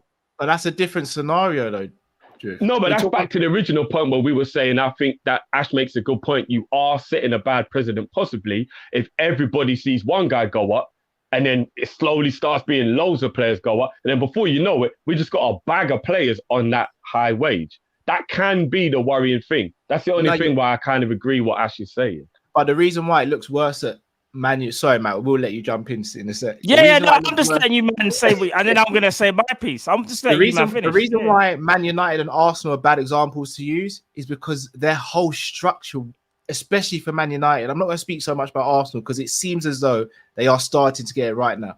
Man United's whole structure is in the mud. Yeah, I agree with that. Isn't. Our player acquisition, our recruitment, our process is so different. As we've seen, whether we like it or we don't. Klopp ain't just going to run and grab a player just because the player looks fancy. If he wanted a centre-back, it was Konate. We all wanted him to get a winger in the summer. Diaz was the man he wanted. He waited for Diaz. So it's not like he's just going to switch and be like, oh, what? Ronaldo's on the market. He doesn't suit your style of play. Yeah, get him. He ain't going to do that. You don't care about it. I know that. So I don't think it's going to affect us like it would affect a Man United with their structure. Fair enough. Sorry, Matt. Welcome to the show, bro. What's going on, people? So I've just walked into the whole Salah thing where you, man, I'll just listen to everything. And I was like, we've not even disagreed. We're just about all I've heard is literally just what you guys have said now as I just walked in. This is what I think about the whole Salah thing, because I don't even know what the question is, but I'm just going to say how I feel about it and how I feel on what we should do. When it comes to Mohamed Salah, yeah, he's arguably the best player in the world, other than maybe you could say a Benzema. And I'm trying to think of, I might have missed out someone else. So he right now, Salah's top 3 in world football, yeah? If we're going to sit here and worry about if he's asking for 400,000, he's asking for too much, yeah? In football, are you not supposed to take risks, so to speak? Not stupid risks, but risks. The reason why I say it's a risk is because, yes, we have a structure in place and we've had this structure for a long time. But we also know with this structure, there becomes drawbacks to a point where every player will get to a certain point at Liverpool and go, I can't really do that here. Or put it like this, I want to be looked after. In life, no matter what job it is, you want to be looked after. We are seen as one of the best football clubs in world football. Yes, we might not have the resources of a Man City, a Real Madrid, a Barcelona, yeah. But the fact of the matter is this: if we want to be seen on that level, this is where you kind of have to make that next step. And that next step is giving the best player in the world the money he deserves. Obviously, you've got people like your Virgils, your Trents as well, yeah, that at some point may look at that, right? And fair enough. But we'll come to that when we actually get to it, because right now those guys are on contracts. And let's be real, it is a bit unfortunate that football is kind of seen like this, but we just have to call it how it is. And this is historically how it's been. More so than not, attackers have always been on more than anybody else, more times than not, more times than a midfielder or a defender. You do get them sometimes, but it's more about the attacker. Salah happens to be an attacker, and he's been doing his thing since 2017. If we sit here and go, we can't offer him 375 or whatever it is, between 350, 375 or 400, yeah? We now know for however long FSG are in charge, if a player reaches a certain level and they want to be paid what everyone else is being paid, we will never pay that, and we will most likely end up losing the player. People can sit there and say it's money hungry. You might have a point, but on the other hand, you got to look at it as like, this is the industry that we're in. These are the teams that we are up against. These are what teams are playing their top players. Why should we, because we are Liverpool, go, we have this structure, so therefore we won't do that because we want to keep everything in order? Okay, then let's keep everything in order then. Let's just keep everyone on 200 grand incentivized and all that, yeah? And what you will find is a revolving door. At certain points, people will go, okay, we're living in a world where everything is going up. Listen, petrol's going up, food's going up. That's why people's wages, everything goes up in life. That's how life works. Everything goes up. Mohamed Salah is the best. He should be reflected by it. I'm not saying give the man 500,000-600,000 a week. I'm just saying there is a bracket in the Premier League. The industry that he's in, there is a bracket. If you are seen as the best, you should be in that bracket. Why do us fans sit here and go, no, man, he's out of order asking for that? Bruv, are you in his line of work? Are you doing what he's doing? You're seeing the next man do less than you, get paid more than you. It's about reflection of what you are worth. You got man like Timo Werner, Jadon Sancho, them man on 250. And I'm not saying Salah has to go 350. There you go. We're talking about the best. You're telling me we can't give Salah that amount of money. And when I say that amount of money, remember, no one actually knows what it is. This is reportedly, by the way. So it's reportedly around, I've heard between 350 and 400. Kevin De Bruyne, I think, signed his new deal. I think only how many months ago? I think he's on about 350. I don't see no one say nothing about Kevin De Bruyne. But all of a sudden, it's Mohamed Salah. Oh, well, he's asking for too much. He's asking for this. He's not asking for too much. He's asking about what he feels he is worth, because he's seeing other people valued at their clubs get paid what they are worth. Why should he sit there and smile at face? What's he going to say when it's all said and done?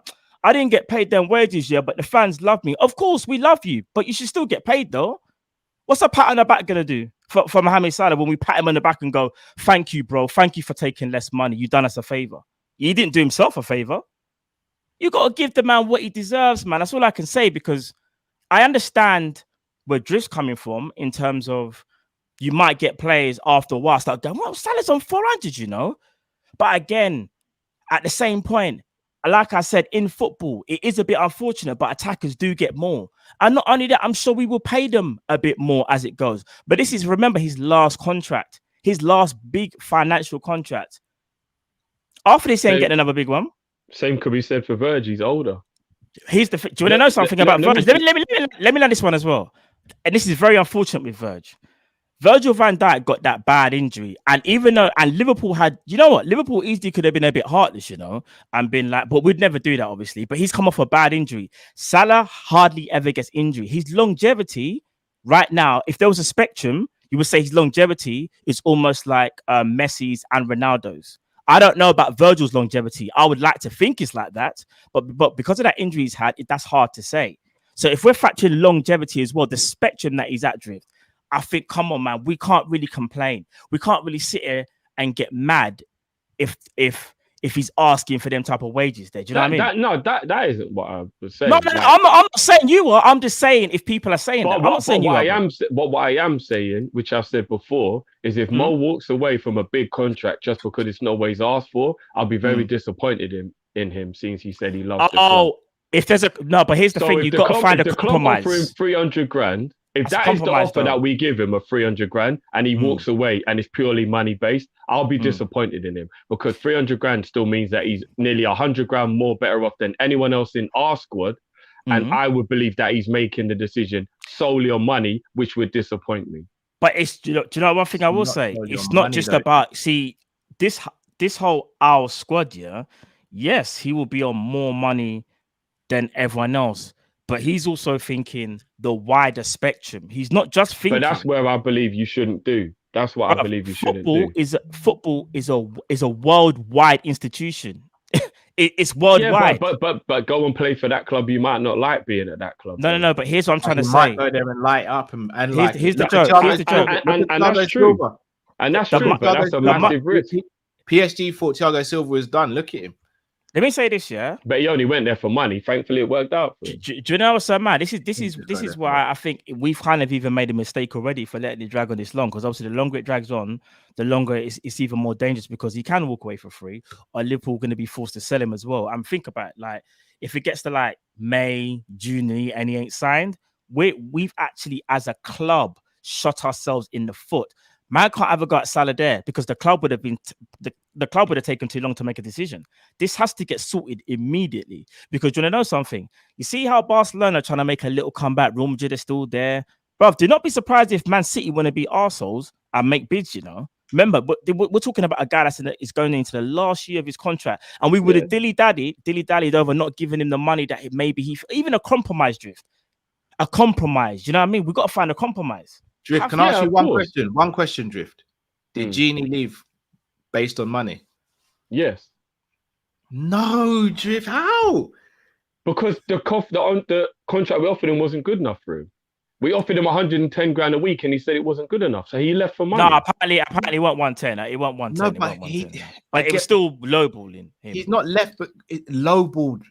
That's the word. He was lowballed. All right, lowballed, yeah, but whatever. No, and I'm not blaming him for doing that. I've got no animosity towards Genie at all, but he left for money. Because if it wasn't money, he would have took the contract that was offered. You know why he left? He left because he felt undervalued. Imagine doing your job for so long. You've been integral and you feel so undervalued. And that was the point I was going to get to. His situation ain't the same, Cal. He was on 75 grand a week, half the wage of the other squad members, and he was ever present in a title-winning Champions League team. He had every right to feel undervalued and demand a higher wage. Mo Salah's been our highest paid player for 3 years. So even if he deserves more...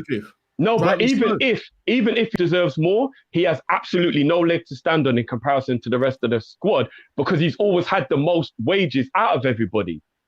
But the sentiment still the same. Looking at De Bruyne's and Hazard's and all of them, man, and the Timo Werners, and wanting what they want. But within our structure, he's the most valuable player, and he has been for the last 3 years.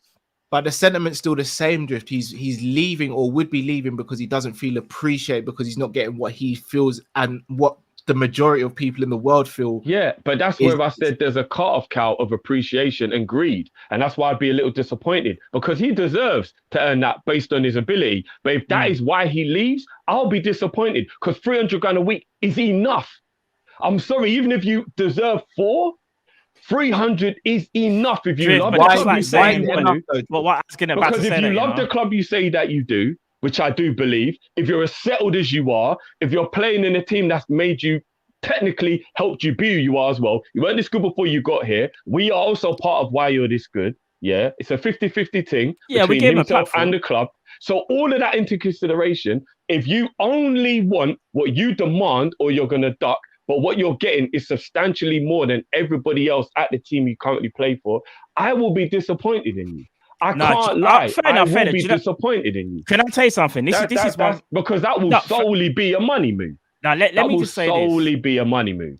Let me say this. And again, I don't want it to turn into an FSG thing, but all I will say is under FSG's regime, especially when it comes to anything about value and money, revenue, we all become accountants. We should all decide what the players should get.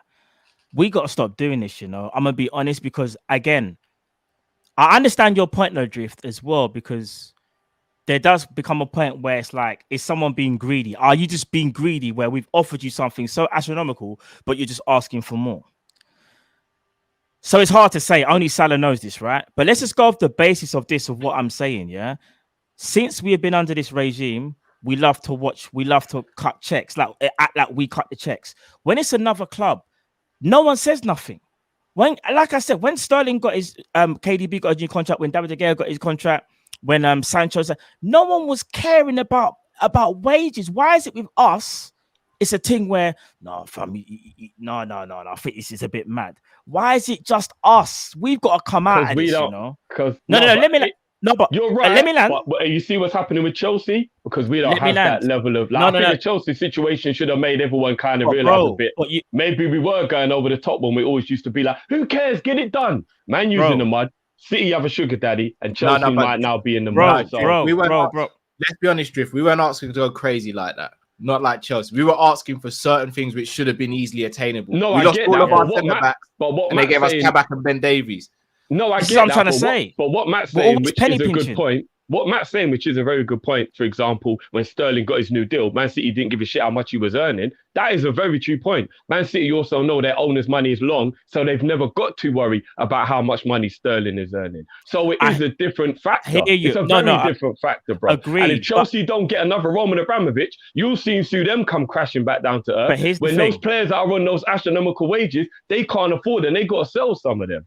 But remember, this is one thing I'm gonna say. Liverpool generates so much money that we probably don't even get the full truth in how much they do. And obviously we get an insight into their accounts, yeah. But we know there's probably other things where they get money. If Liverpool really wanted to, they could give Salah the money that they want to, but they're deciding to set a precedent because they are probably worried about blowing up their regime that they've had for so long, and which has kind of kept everything in check. Here's the thing, though, Drift. In football, do you not have to take risks? I'm not saying take stupid risks. This ain't a stupid risk, in my opinion. This is a calculated risk. A stupid risk would be like Salah's injury prone. He's 32 and he's asking for this money. He's 29 years of age.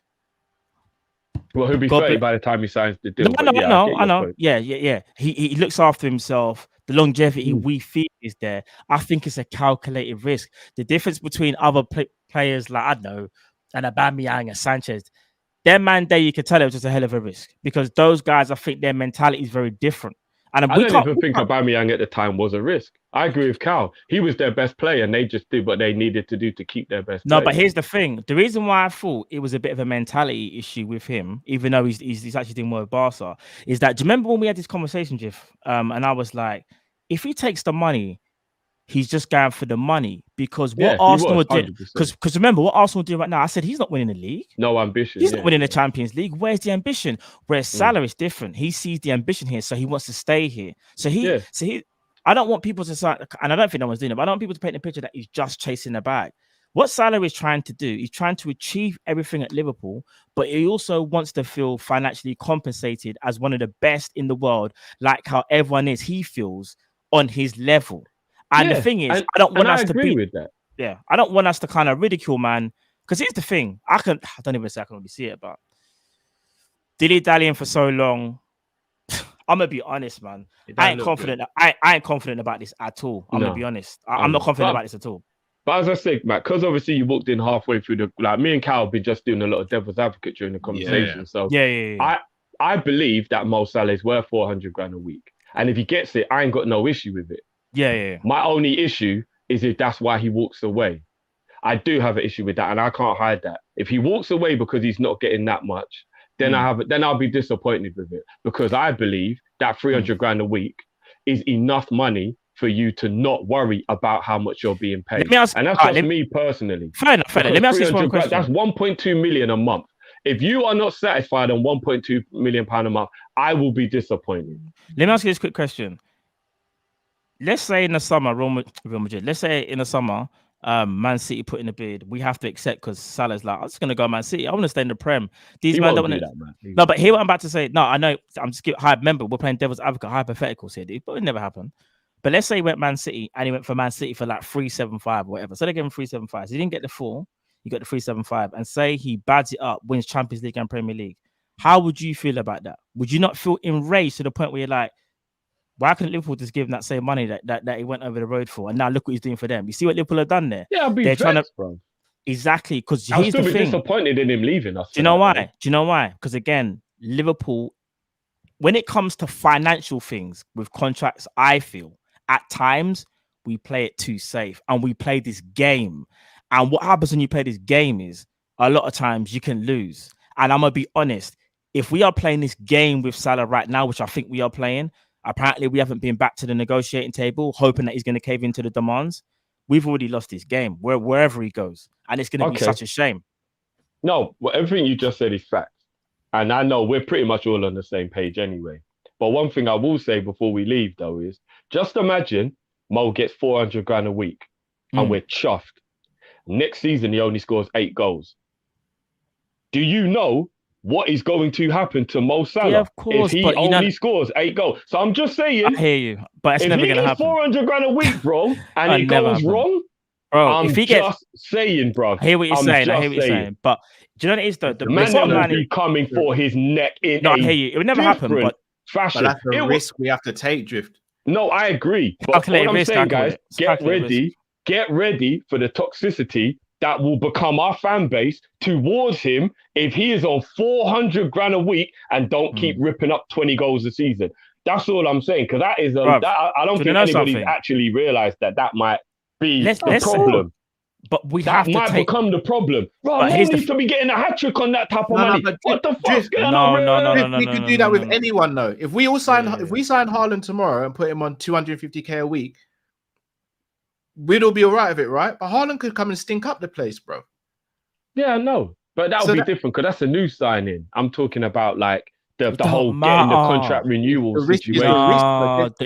Every player has a risk going from season to game to game. Yeah, of course. I'm just trying to put a little narrative in there that I don't think anyone's realised, or maybe you did, but I'm just making a real thing. I hear you. If Mo Salah don't continue on his 20 plus goals a season, but he goes up to 400 grand a week, and then we get told we can't sign Anthony because we use the money on Mo's wages, watch the outrage. That's all I'm saying. Watch I hear you. The outrage. That's a massive. That's a thing. Watch but again, the outrage. Or Cal finds out that's why we didn't get Haaland.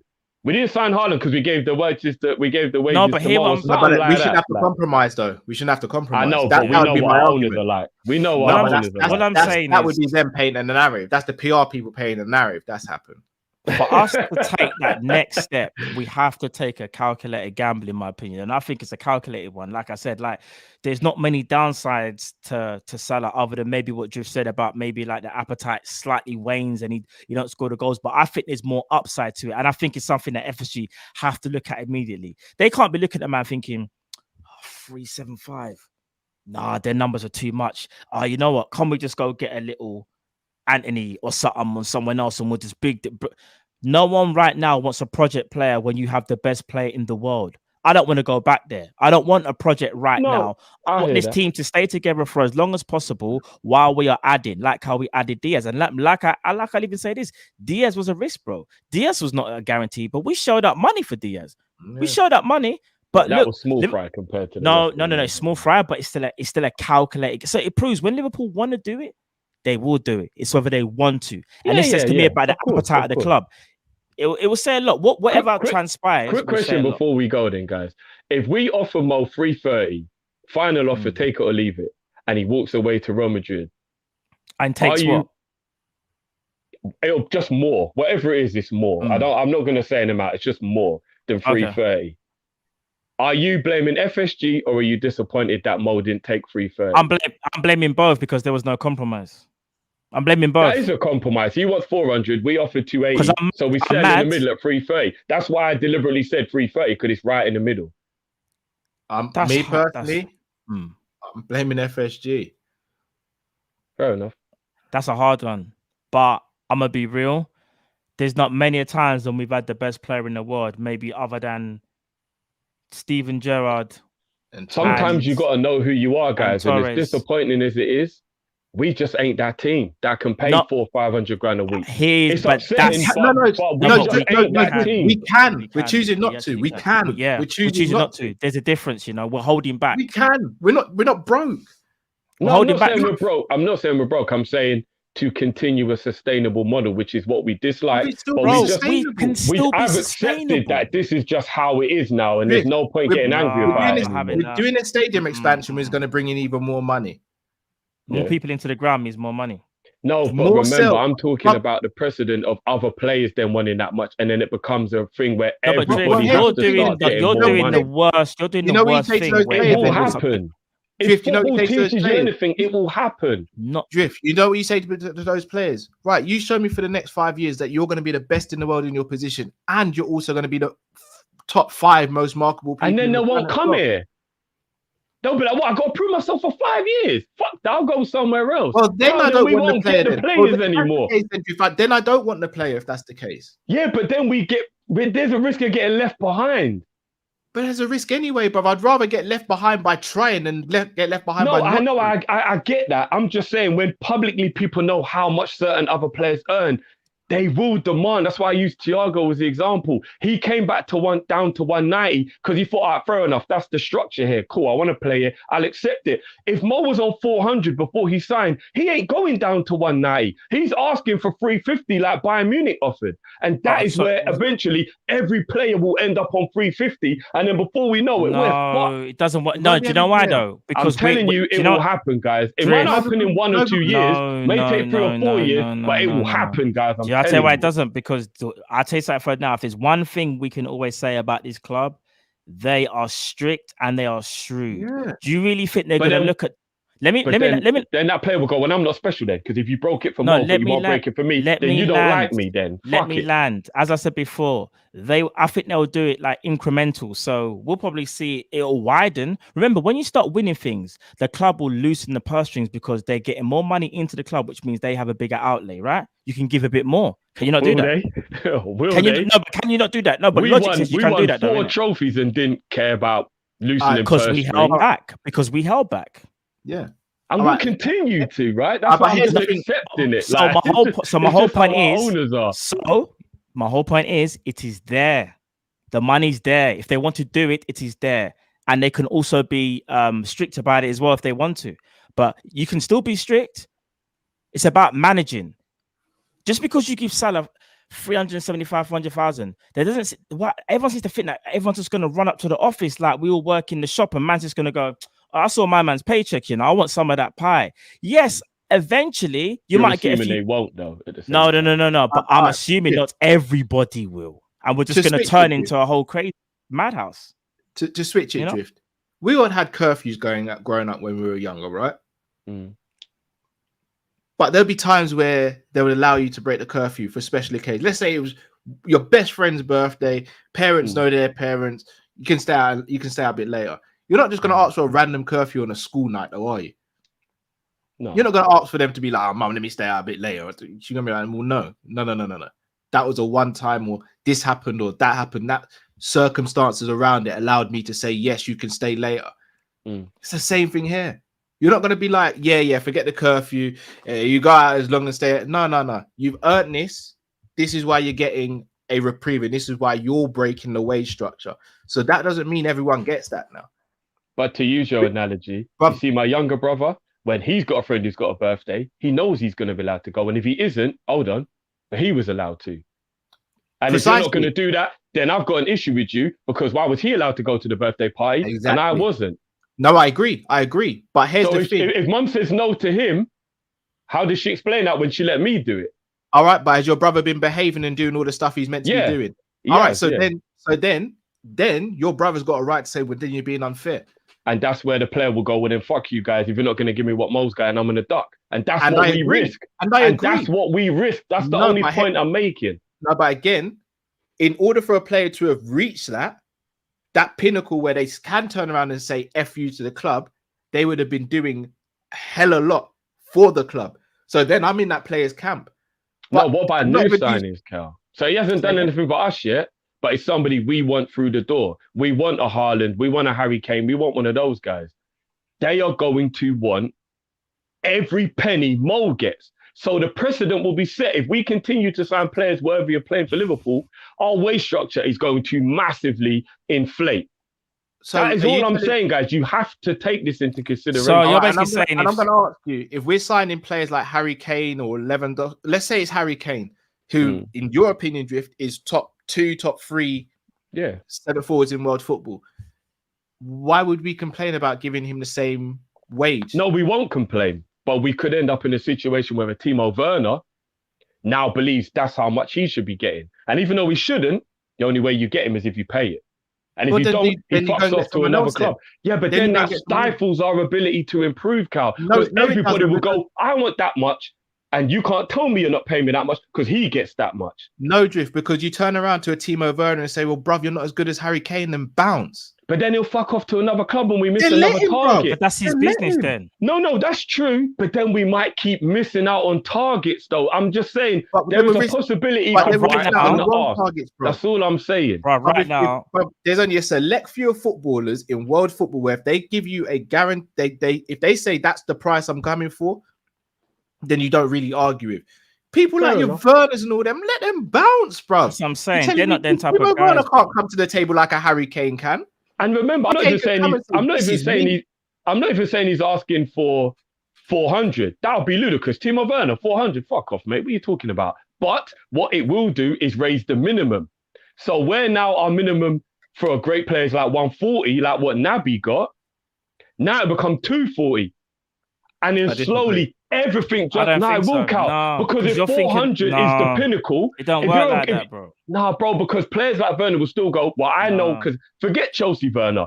We're talking about if you're just thinking of it as a simplistic way. No, let me land. We're talking about RB Werner before the reputation dropped. When Matt wanted him, he may know he's not 400, but he's still going to want substantially more than a lot of other players because he believes that's his value. So where now our structure is, look, Naby Keita gets 140, Mane gets 140, Fabinho gets 150. This is like, okay, cool, I'll come in at that. Yeah, I can get it. I'm one of those guys.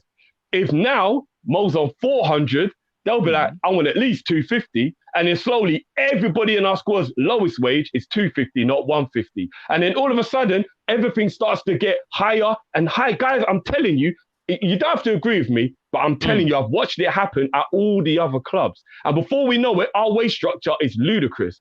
And it may not happen in 1 or 2 years, but in 4 or 5 years, that may be what we're looking at. And I'm telling you, when Klopp isn't there anymore to pull in the big boys as well, and then we might not get a manager as good, and then people really want money, I'm telling you, I'm a little worried it is going to fuck with the club if we start giving out fat wages. That's all I'm saying. That means we're never going to break that ceiling. Then we're always going to be.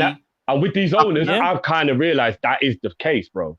It's just how it is, bro. Like, so that means man just going in a vicious circle, then. Yeah, but at least I know within the infrastructure there is now, if the player fucks off, it is like, nah, fuck him, because this is how much our players earn. And if you think you're better than that, fuck it. But if our players are on astronomical money, he's kind of got a right to ask for that big boy money. Let me ask you this. That's all I'm saying. That's all I'm saying. Let me say this now. Salah's body of work started in 2017, yeah? In the squad, other than Virgil and say Trent, maybe even Mane, who else can really come to the table right now and say, I saw Salah's new contract, I want more money? And bearing in mind, think of the ages that those players are at as well. Who, in your opinion, you think can come to that table? Sorry, Ali as well. But remember, I said 2017 body of work. Yeah. So who's been there? Who's been there that can be? Ali Trent and Virgil, in my opinion, can demand the amount of money that Mo gets. If you're talking about body of work. Okay, so that's 3 people. Let's say the worst thing happens and those 3 people all come to the table and say they want more. And let's say Liverpool do give them more. Is the club suddenly going to go under? No. But then the new player we're signing, Matt, is going to go, oh, well, I want that much. Let me land. I hear what you're about to say, but this is what I'm going to say. So those 3 players, say they get their pay rise. Yeah, Liverpool still carry on. You'll say the next player that comes in is going to look at that and go, well, look how much they're getting. This is what we're going to be telling them again. Body of work. So by that time, that player finishes. When that player does get his pay rise, the other person might be at the door anyway. That's why it's almost like a conveyor belt. But we're not even on the conveyor belt, fam. We're not giving no one a chance. So even if those 3 players come up, bro, the people that want to come up next, they've got to put something in place, bro. They can't just come from wherever they come and just go, I want to be on that amount of money. It's about body of work, unless you are a superstar. But here's the joke. We don't buy superstars. We make them. So we should never be in that position, right? So Luis Diaz now wasn't a superstar. Let me learn. All right, cool. Don't worry about it. But you kind of made your point. I thought you was finished making the point. It's fine. Don't worry about it. But did you get what I tried to say? Yeah, no, I get what you're saying. I just disagree with it. But I hear what you're saying. I'm not saying you're talking rubbish. I just disagree with it. Because remember, you're worried about everyone walking up to the table and saying they want more money, yeah? And not just people that are at the club. I think that's what you're not getting right. Minimum amount now for new players will rise up. But even if the minimal amount for players that want more money when they step into the club, they cannot command that type of money, Drift, because their body of work hasn't shown anything unless you are a superstar. So the people you just said as well are free. I remember I gave you the option. You could have said more. But this is what I'm saying. How can you be worried about all these people, but you can only name me 3 people realistically that can step up to that table and say we want more money? And bearing in mind, obviously, we're not gospel here. I don't know. You don't know. But that should still say to you that if you've only got 3 in your head right now, really and truly, we would not do a Man United or a Chelsea or whoever and crumble and to start giving out lavish wages. Because like I said, those 3 people will come to the table. We might give them a pay rise. And those next people that come in, they'll come in at the wages that you were supposed to come in at. And if you don't want to take those wages, that's absolutely fine. You can go somewhere else. Because the people that we gave those pay rises to, their body of work has shown that. We've got the best defender in the world, Virgil van Dijk, the best right back in the world, and the best goalkeeper. Then people that can command that type of thing if they want to get more money. The others can't say nothing. So even a Diaz that came in, Diaz that's come in, what you think Diaz could come in and command even 150? No, he's got to put in that body of work. No, but so therefore, nothing happens to them. No, of course he can. I think that's where you're slightly missing the point. Of course, Diaz was the best player in the Portuguese league. He could easily still ask for 150. Easily. I don't even know what he's on. What is he even on? No, Diaz is on about. Of course he can. Of course he can ask for one. If Mo Salah gets 400, hold on. If Mo Salah's on 400 grand a week, Diaz can ask for 200. Easily. No way, bruv. From doing what? For being the best player in Portugal for 1 year. Player at the team he was at and being the best player in the league he was at. For 1 year, for 12 months. You lot aren't understanding. This is how football works. Why do you think Timo Werner walked in? This is why Timo Werner walked into Chelsea on 280. Because the highest earner at Chelsea earns so much that 280 isn't a high earner at Chelsea. Everyone else is a high earner. Wait, Drift, let me jump in quick. Drift, really quickly. Before the last 12 months, what was Diaz doing? He was still one of the best players in the Portuguese league. But this is what I'm saying. Body of work, Drift. We're not going to give, I'm going to be real with you. Timo Werner's body of work was more than Luis Diaz's. It was. Okay, well, I'll use it. Hold on. And in a harder league as well. And he's younger. Okay. So Timo could have potentially come in and started looking around at 200. But again, Timo's still not getting 200. Diaz can't he's on like 270. Not with I'm talking about us though. Diaz can't come to the table with his agent and say, I want 200 because Salah's on 400. No, you can't, bruv. Because what about so does Diaz deserve to get more than Mane? Does Diaz deserve to get more than like Fabinho and them, man? Of course not, bro. That's not But the thing is, those guys will be on more than 200 because the structure will go up for everybody. Because if you think Mane's signing a 180 grand deal, if Mo's getting 400, you're sadly mistaken. Mane, if Mo signed a 400 grand a week deal, Mane is winning at least 280.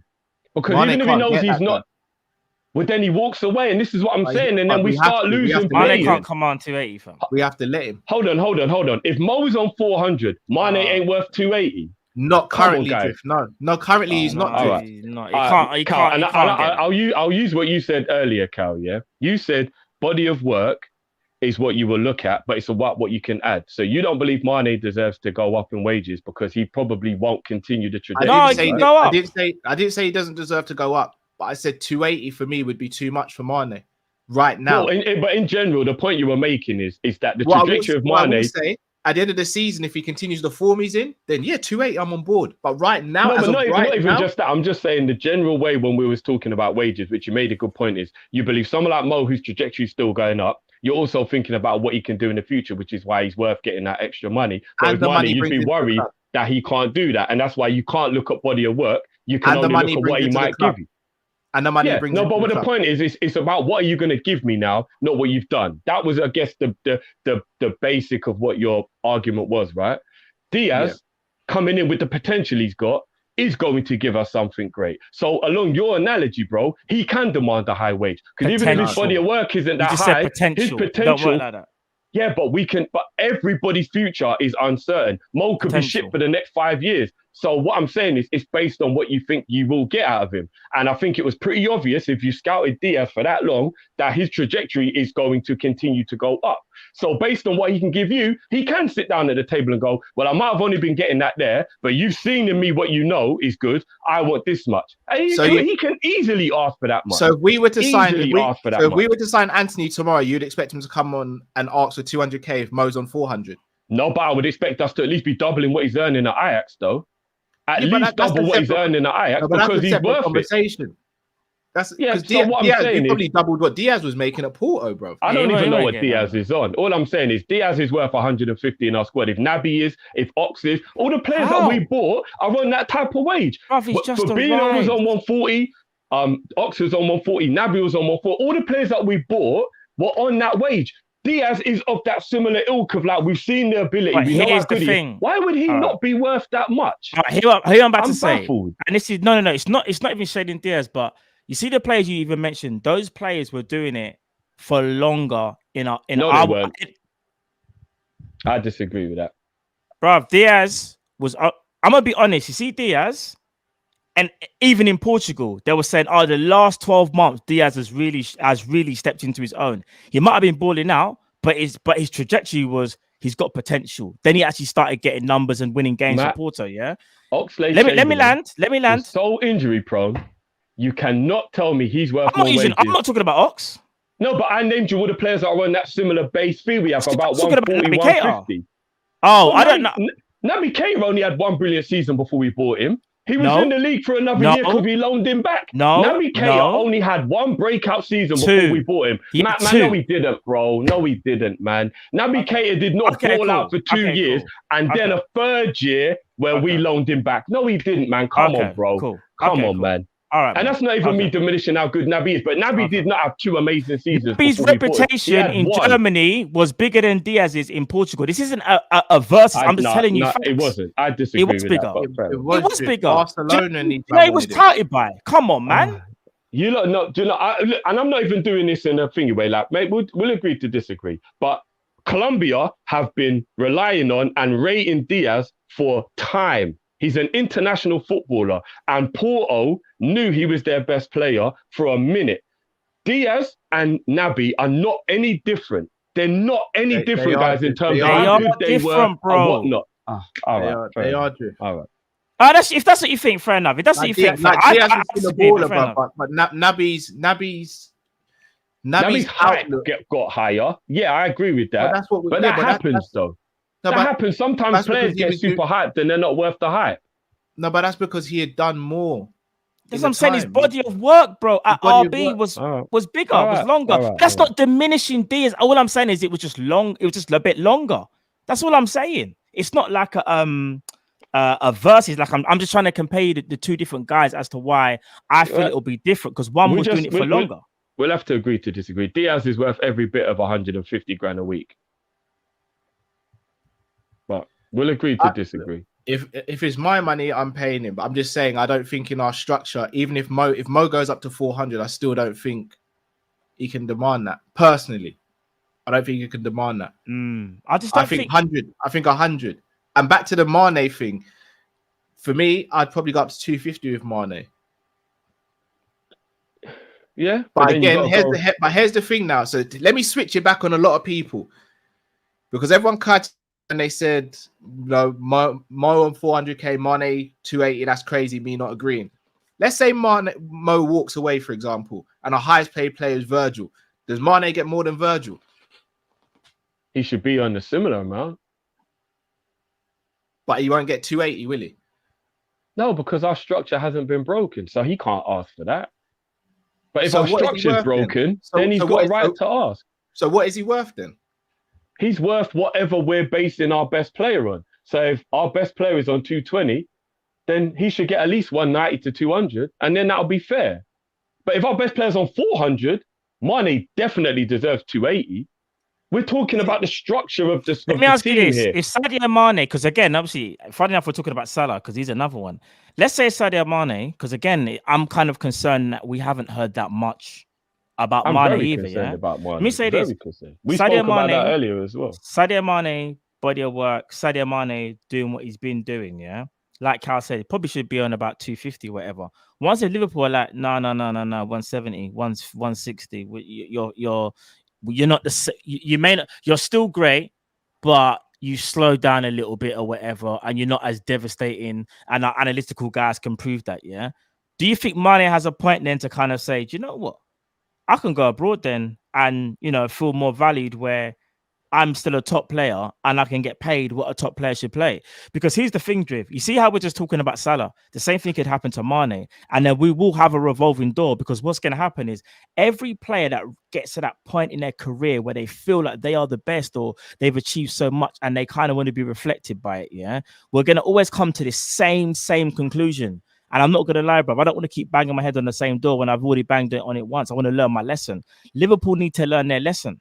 So whether it's Salah, whether it's Mane, we've got to back up our ideas. I hear what you're saying, Drift, about the whole players are going to start coming up to the door. But I still feel that we can negate that because we are smart.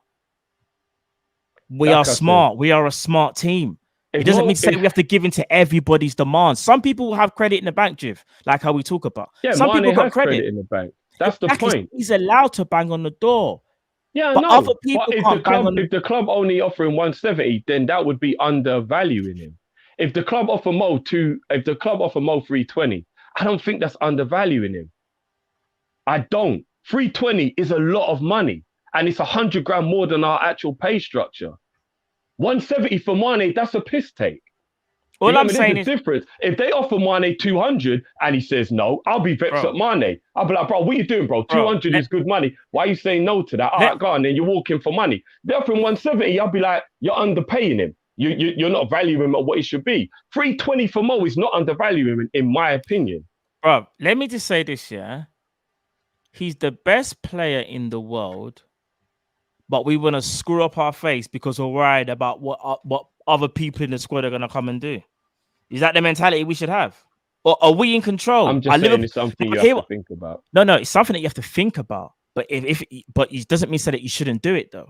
But he's the best player in the world, and we're having a debate about whether we feel like it's right because we're worried about other players running up to Klopp and saying, I want more money.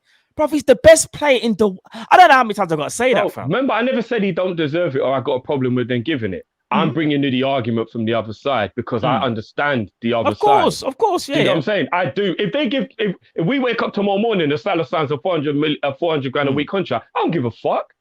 I want him to be here. But if in a year's time we see the problems that I'm saying I understand can happen, we can't moan.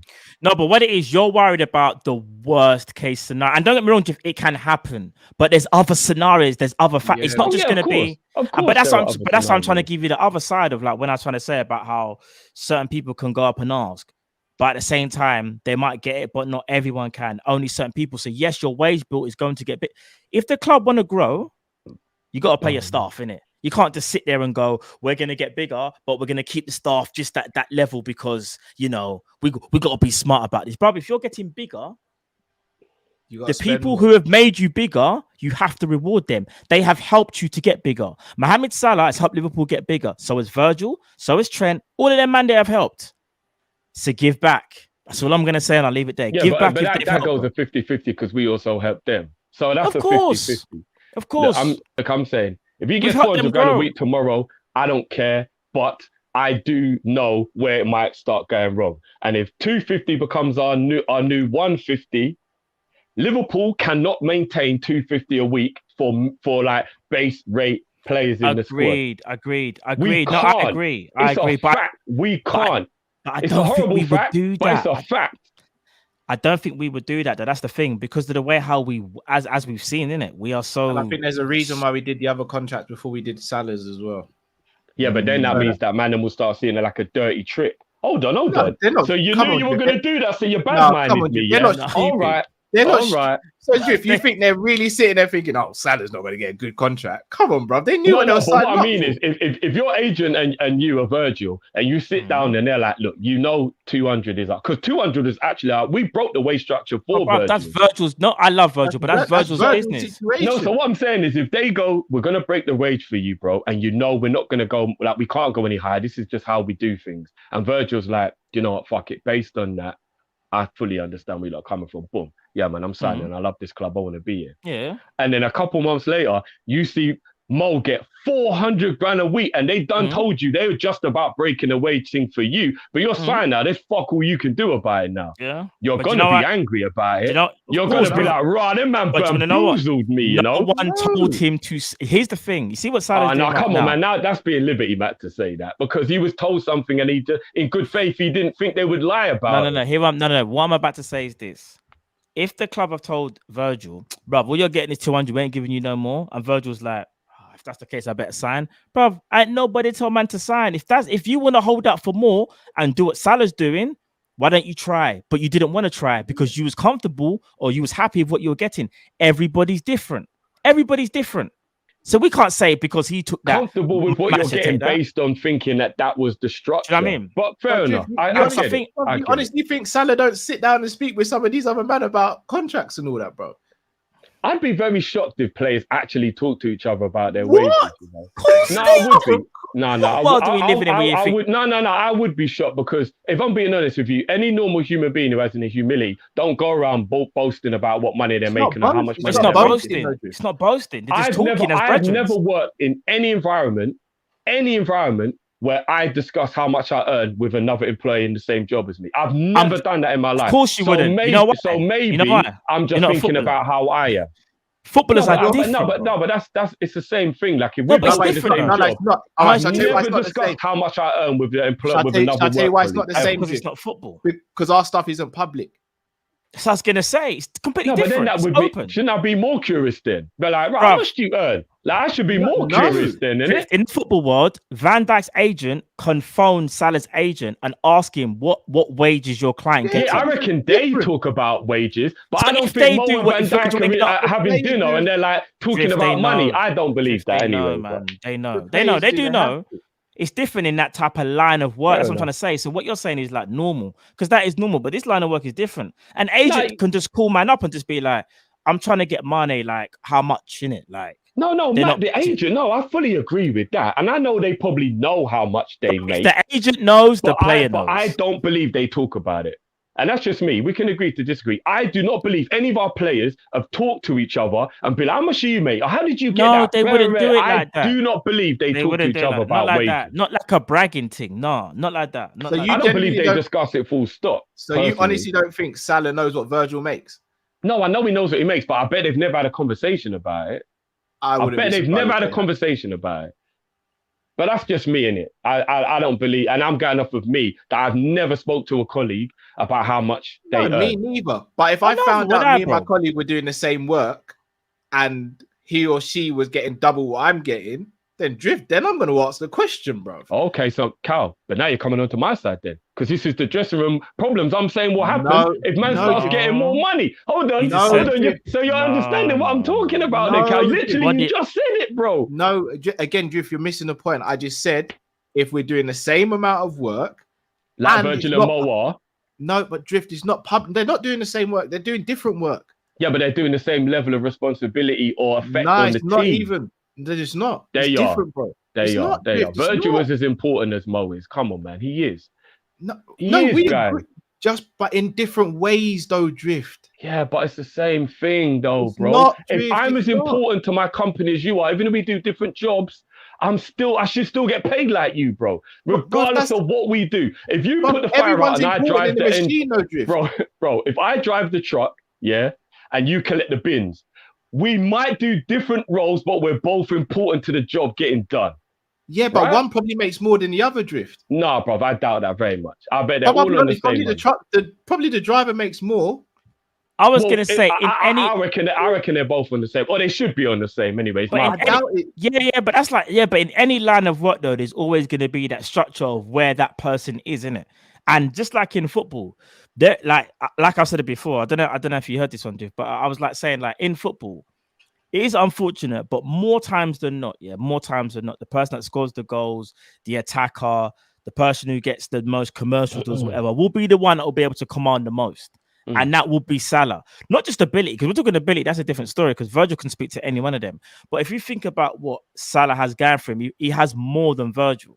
That's why I kind of disagree when you say like they're just as important. They are just important to an extent, but in terms of what they are worth for Liverpool, Salah's worth more to Liverpool in terms of, in my opinion, in terms of what he brings from even outside of football, commercial. There's so many things. Yeah, but that's what I'm saying. Because Matt missed so much of what we was talking about. That's why I believe that he should be getting image rights, Matt.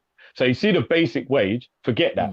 What he earns because of who he is, he 100% deserves 50, maybe even 60% of the image rights. So if Mo Salah is the name on the product, he should be getting a fat amount of money because of that. Any TV deals that get made with a Middle Eastern company where it's clearly obvious that Mo playing for the club, all of the stuff that's obvious that's around him, he should get very high name and image rights attached to it. That's a good point. I've got no problem with image rights. However, I look at image. I'm trying to think of something. All right, image rights. David Beckham, the reason why Man United got rid of him is because his image rights became so high, they were unwilling to accept it. Real Madrid were all right with it. Here's what I'm going to say, though. Let's say image rights is like, I don't know, like some bonus. You're on a bonus scheme at work, yeah? You're going to feel a lot more comfortable knowing you're going to get a guaranteed income than you are something that's a bonus scheme where you will be happy. But remember, like, say, like, for example, you don't do well that month. So say, like, something happens. You know that your salary is not going to be the same. As an individual, as a human being, you're always going to rather want something guaranteed. If you can get the bonus on top of that, that's cool. But you're always going to, because remember, a bonus is also a gamble because it's not guaranteed. That's the whole point, isn't it? It's a bonus. So it's an added on bonus. 100%. So 320, so 325 grand a week plus image rights. Boom. He's got 300 grand a week guaranteed. I mean, don't get me wrong. That would probably take him up to 400, bro. Don't get me wrong. I would take that deal, but again, everyone's different. Some people like that guaranteed thing. They just do.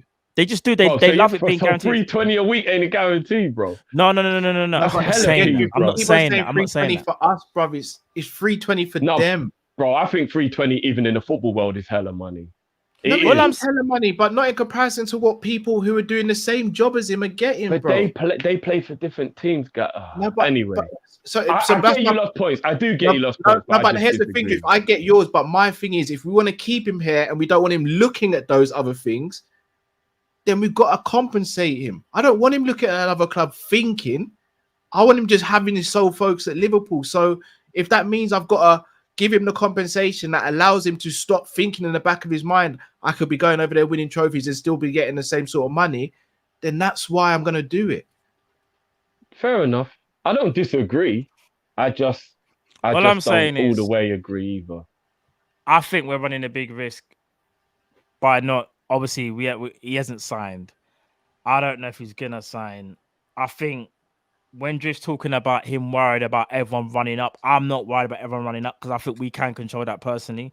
Like I said, because you can even structure that yourselves in terms of, you know, people at a time, and you deal with them. Yeah, the wages will go up, but at some point the wages will also come down because those players will eventually move on. You can deal with that. I don't think it's going to be a case of if he gets 400, like the dressing room just turns into a madness and everyone just starts ringing up, you know, FSG saying they want more money. I think they recognize his value. They recognize him. That is an assumption, though, Matt.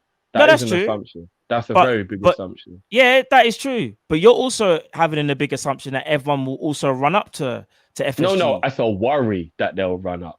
I'm worried that they'll start because I've seen money change enough, man. But bro, so I'm worried they would do that. But you can't be that worried if you only said 3 people. This is what I'm trying to say. So yes, there's a little and future players. That was just me saying who I believe. Yeah, no, but it will massively worry me about the future. It's why teams like Chelsea and Man United play players that aren't worth it dumb money because they look at the wage structure of that club. But who have they got in charge? Well, how dare you offer me this much? When Rashford is earning 200, 300 grand a week, Jadon Sancho ain't taking less than 300, man. There's no way Jadon Sancho's taking less than 300 when Rashford gets 300. But here's the thing. You see my point, bro? It's a good and a bad thing. Let me just call it how it is. We're very tight with money. Our club is very tight with money. We're very tight in how we do things. It's very structured and it makes a lot of sense. But when you get into a situation like this, what do we call this? This is an anomaly. You know why it's an anomaly? Because Liverpool Football Club have the best player in the world. And we are sitting there doing what we normally do, going, we're going to count the pennies. And if it don't make sense, then we're not going to do it. Let me ask you this question, Drift. Do you think Liverpool Football Club worldwide that makes in millions and millions of pounds, do you think they should make a calculated gamble? Or are you more concerned about other people running up? What would you do if you was FSG? And you can't do the incentivized thing. I said I will split it right down the middle and give him $225 a week plus image rights. And then that might even make it 400. And then I think everybody should be happy. That's honestly what I would do. And I think 325 grand a week is definitely good enough. When it's 100 grand more. You keep saying 320. I don't even think we're offering that, you know. I've heard different. Oh, yeah, no. I'm saying that we should definitely be offering more. If 280 is what we're offering, then we're taking a piss. Cal, I said that in at the beginning. If 280 is what we're offering, we're taking a piss because that isn't good enough. That is not good enough. But 320 plus image rights? That would be a perfect deal. Do you know that for me would be a perfect deal. I'd like to see that offer, but do you know something, Drift? You're even going out of your realm there. So how are you going to feel if we don't even offer him that?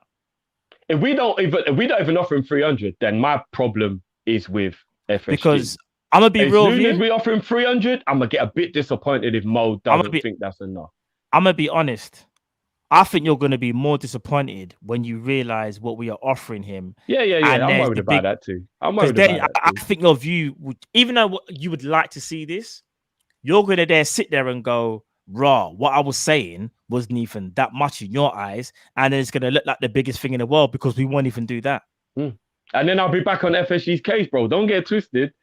Don't get twisted, bro. You should be on their case anyway. Don't what you no, until I know real numbers, I'm just keeping my I'm my not mind them until I know real numbers either. Yeah, until I know real numbers, bro. I'm not because this is all just talk now, innit? We have no idea what anything is. Yeah, we have no idea.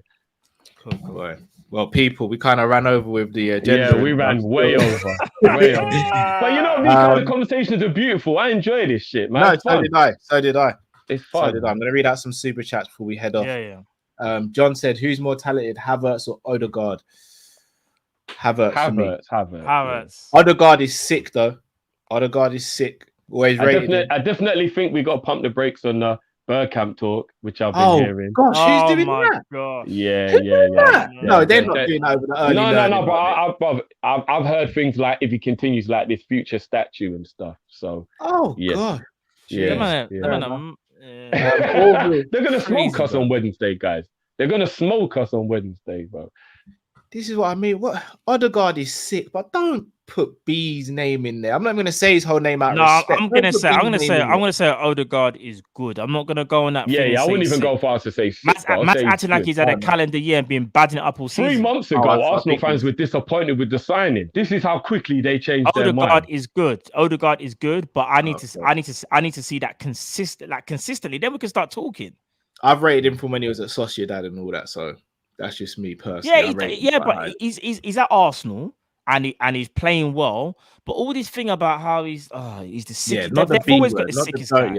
They always do the most still. Orville says need City to win tonight. This way they stay laser focused. The ultimate pressure will be on them at Etihad. Big up Kopish. Don't know about that. No, bro. We need them to drop posts wherever they can, bro. Come on. Yeah. We don't even know we're going to guarantee beat them, bro. We need them to drop points anywhere they can, bro. Fuck their focus. I hope they lose focus. I want them to lose focus everywhere, bro. I want them to concentrate on the Champions League and take all their focus off the Premier League. Go and do that, innit? What's the score, by the way? Is it 0-0 the Palace team? 0-0, apparently, yeah. I'm a bit nervous. I didn't cash in. I don't know if I made the wrong choice. Guys, we need to win. We need to win the second half. We need to win the second half. Guys, we need to win. Patrick. So, referee's meeting. Patrick. Can you do us a solid, please? Yes, Liverpool are right up my ass. More than you can believe. Let's not tease her until they drop away. For real, before they just start badding up Palace now. That might age badly still. Ash says, just to clarify, Cal, paying Mo 400 ain't really the problem. The problem is you start paying the middle row players 50 to 100k more than the baseline wage increase so much.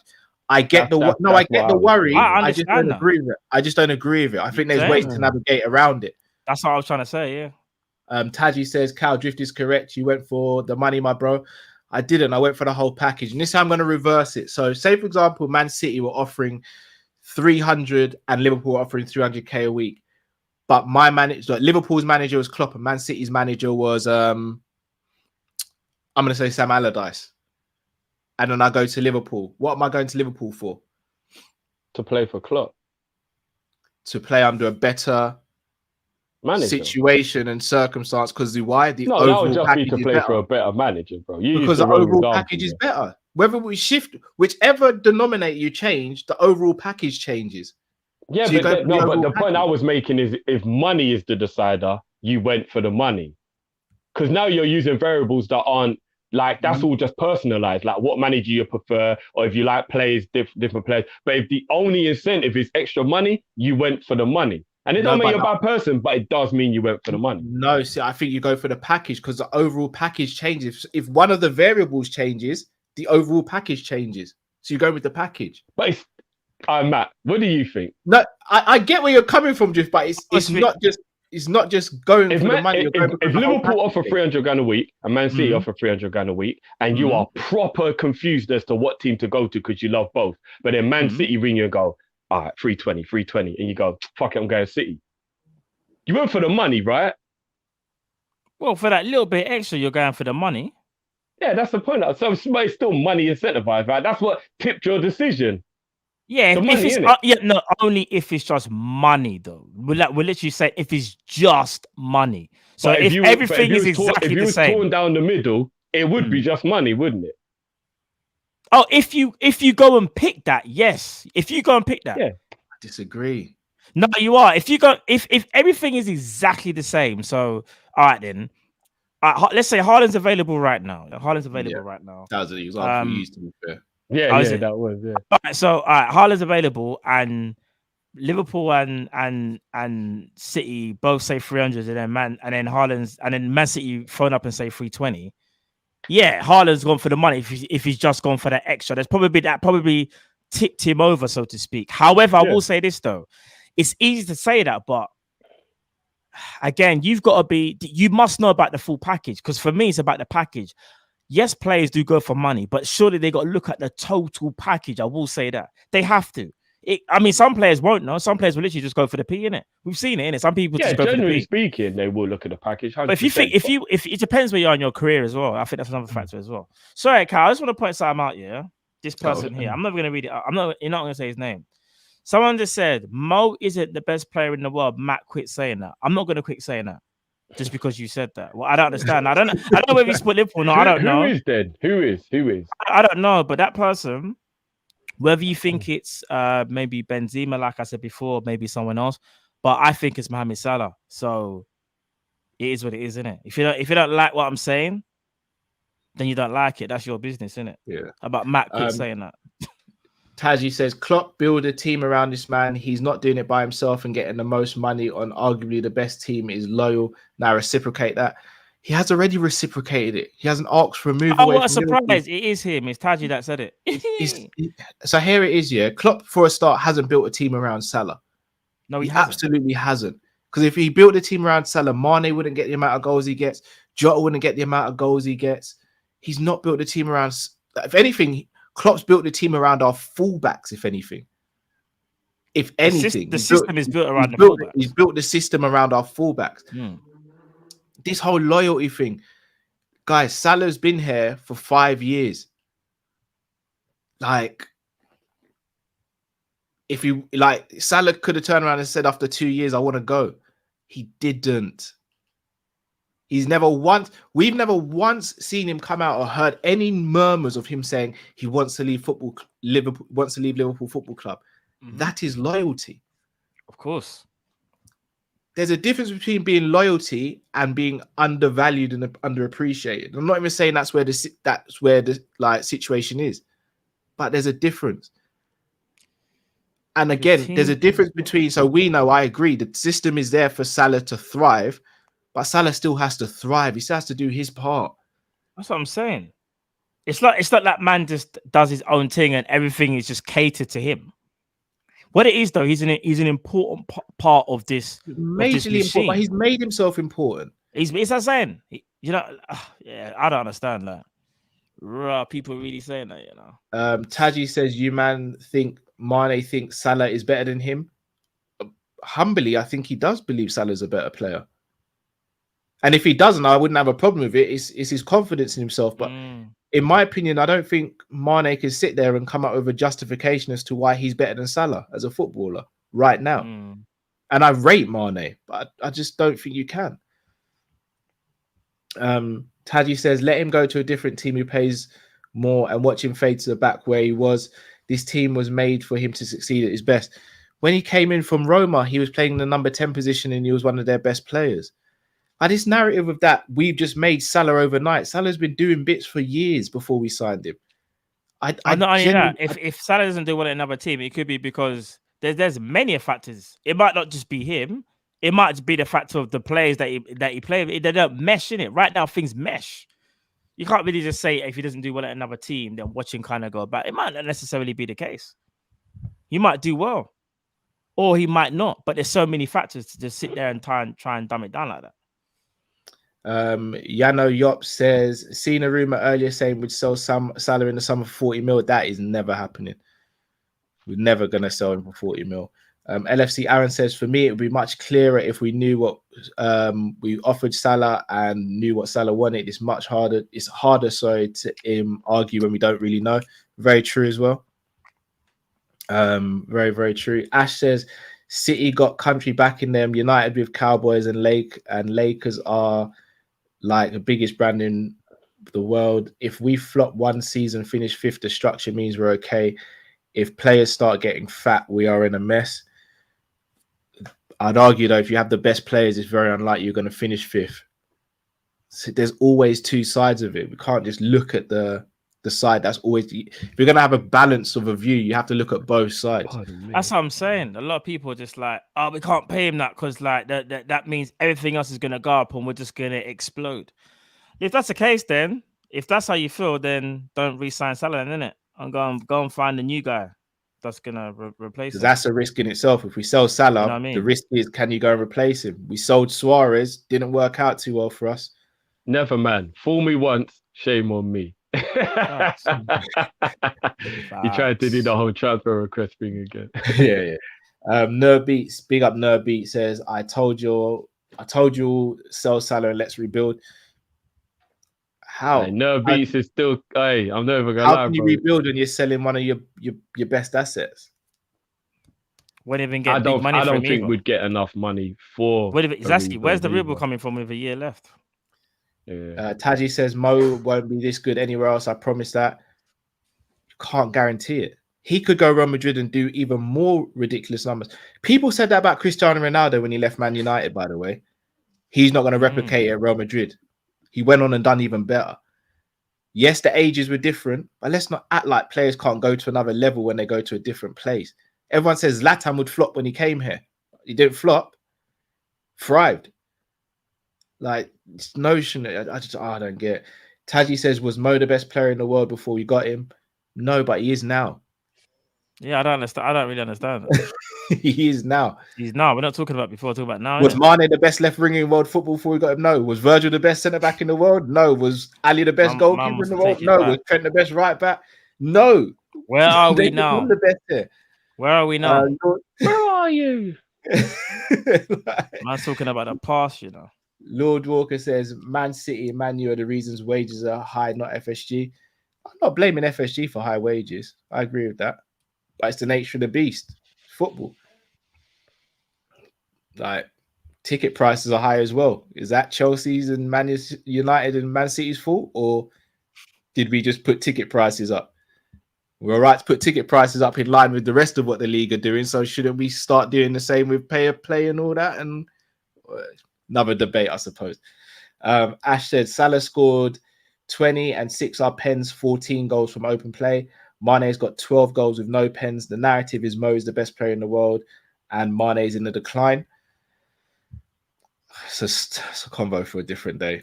Yeah, I could really debunk that. I could debunk that so easily. It's easy to debunk that, Ash, because all I'm going to say is Cristiano Ronaldo the best striker in the league then, or still one of the best in the league? Not only that, who did Salah score against? Who has Mane scored against? Come back to me when you got that stat, please. No, we can't. I look at that more as a very good way to show Mane's value rather than to try and devalue Mo. That's how I look at that stat, is put more respect on Mane's name, not disrespect Mo. That's how I look at that. No, I respect that. And again, like, I don't want to be rude because that was a bit... What I will say is this. I look at the importance of the goals as well, if we're doing the whole thing. And if we're going to do the whole thing, then we've got to talk about assists and all that stuff. And that's just long. That's for another day. But yeah, I don't want to go into it. We'll go into it another day. But man, just got to think of everything. Don't just, you know what I mean? Taji says Salah wasn't even the best player in Italy. He wasn't, but he's the best player in the world now, Taji. But we know this, though. I'm not going to lie. Taji does seem to have a bit of an issue with most. He wasn't gone, bro. He wasn't gone. Matt, what happens if Mo falls off a cliff? That you're asking me something that I have no answer for. What happens? What happens tomorrow, Maths?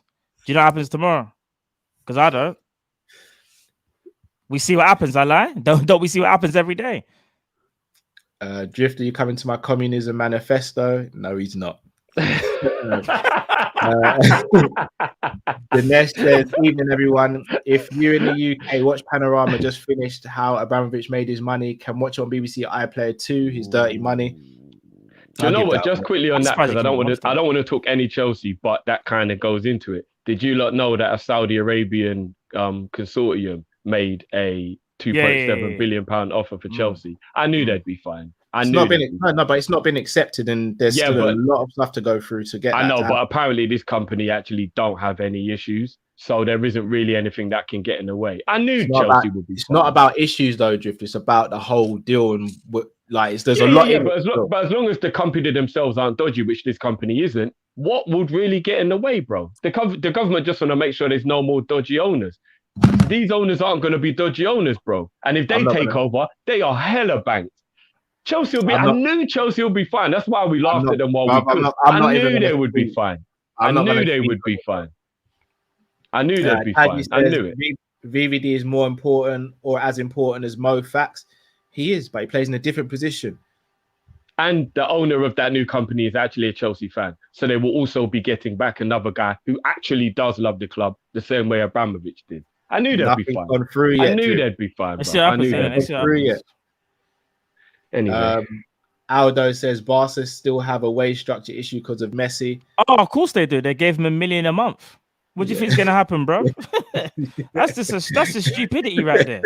I think it was 1.2, Matt. I think, bro. That is just some out. I mean, again, I don't even know. What if Mo was asking for £1 million a month? He's worth it, right? He's not, bro. Come on. I'll be the first to say man can bounce if he's asking for $1 million. That was a perfect opportunity to be a dickhead. I didn't mean that. If Mo asked for $1 million a month, we are here. That was just me being a dickhead. We are done as a club. Jamrock says agent said he's willing to play for another Premier League team. If that's the case, I don't agree with that. I don't believe that. I don't know about Mo ain't going City. I don't believe that at all. I'd hope not. Crazy, man. Boy. But look, people, we're going to sign off here because we've been with you a lot longer than we should have been. But we think it's a fruitful conversation. Again, with these conversations, guys, whether you agree or disagree, there's been loads of you who have either agreed with Drifty or agreed with me or agreed with Matt and kept it respectable. There's a few people have been 50-50, you know? I think the chat has been fully split down the middle and agreeing with that's you. What I'm saying. That's what we love here. We don't want a dictatorship of you have to believe what we say or you have to agree, but just make sure it's done in a respectful way. The majority of you absolutely have. For anyone who didn't, you're going to be blocked, whether it's straight away or in episodes to come. You're going to be blocked because obviously we want this community to be thriving, but we also want it to be respectful and happy and joyous for everyone to come in and know that they can debate with each other and not be abused in any way, shape, or fashion.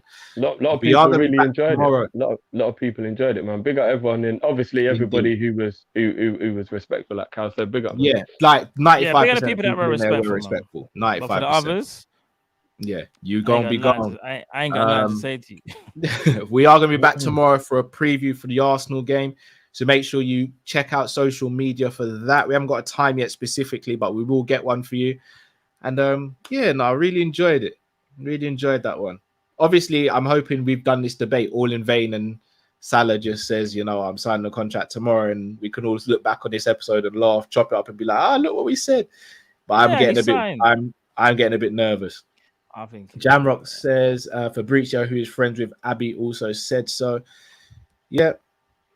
Do you not believe that we should be a little bit worried about the fact that he is really good friends with the guy? So I don't necessarily think he would lie about something to make him look bad. That worries me a little bit, knowing that they are actually really good friends, because that's a fact that Mo's agent and Fabrizio are actually really good friends. So it does worry me a little bit, because I wouldn't say something that you lot didn't tell me, knowing it's going to make you look bad. I'd only tell people what you told me, the truth.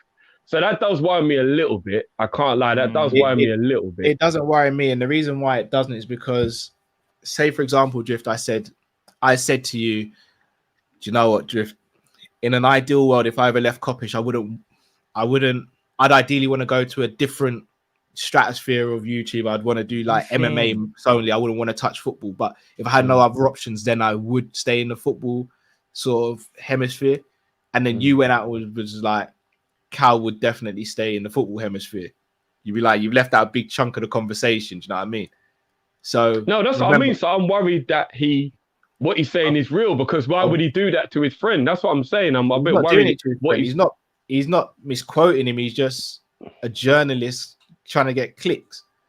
What gets the most clicks? Salah stays in the Premiership. Now, Joel, it was for me that information out there. It just says to me that Salah's agent wants that information out there, and he's using Fabrizio to put the information out there. That's all that is. Possibly. And he's letting people know what the situation is. I think it's just a thing like that. It's a little worrying. That's all I'm saying. Well, I'm saying Salah's agent is moving a bit mad. He's trying to put pressure on. He's trying to put Liverpool under public pressure, which he is. The agent's job. Yeah.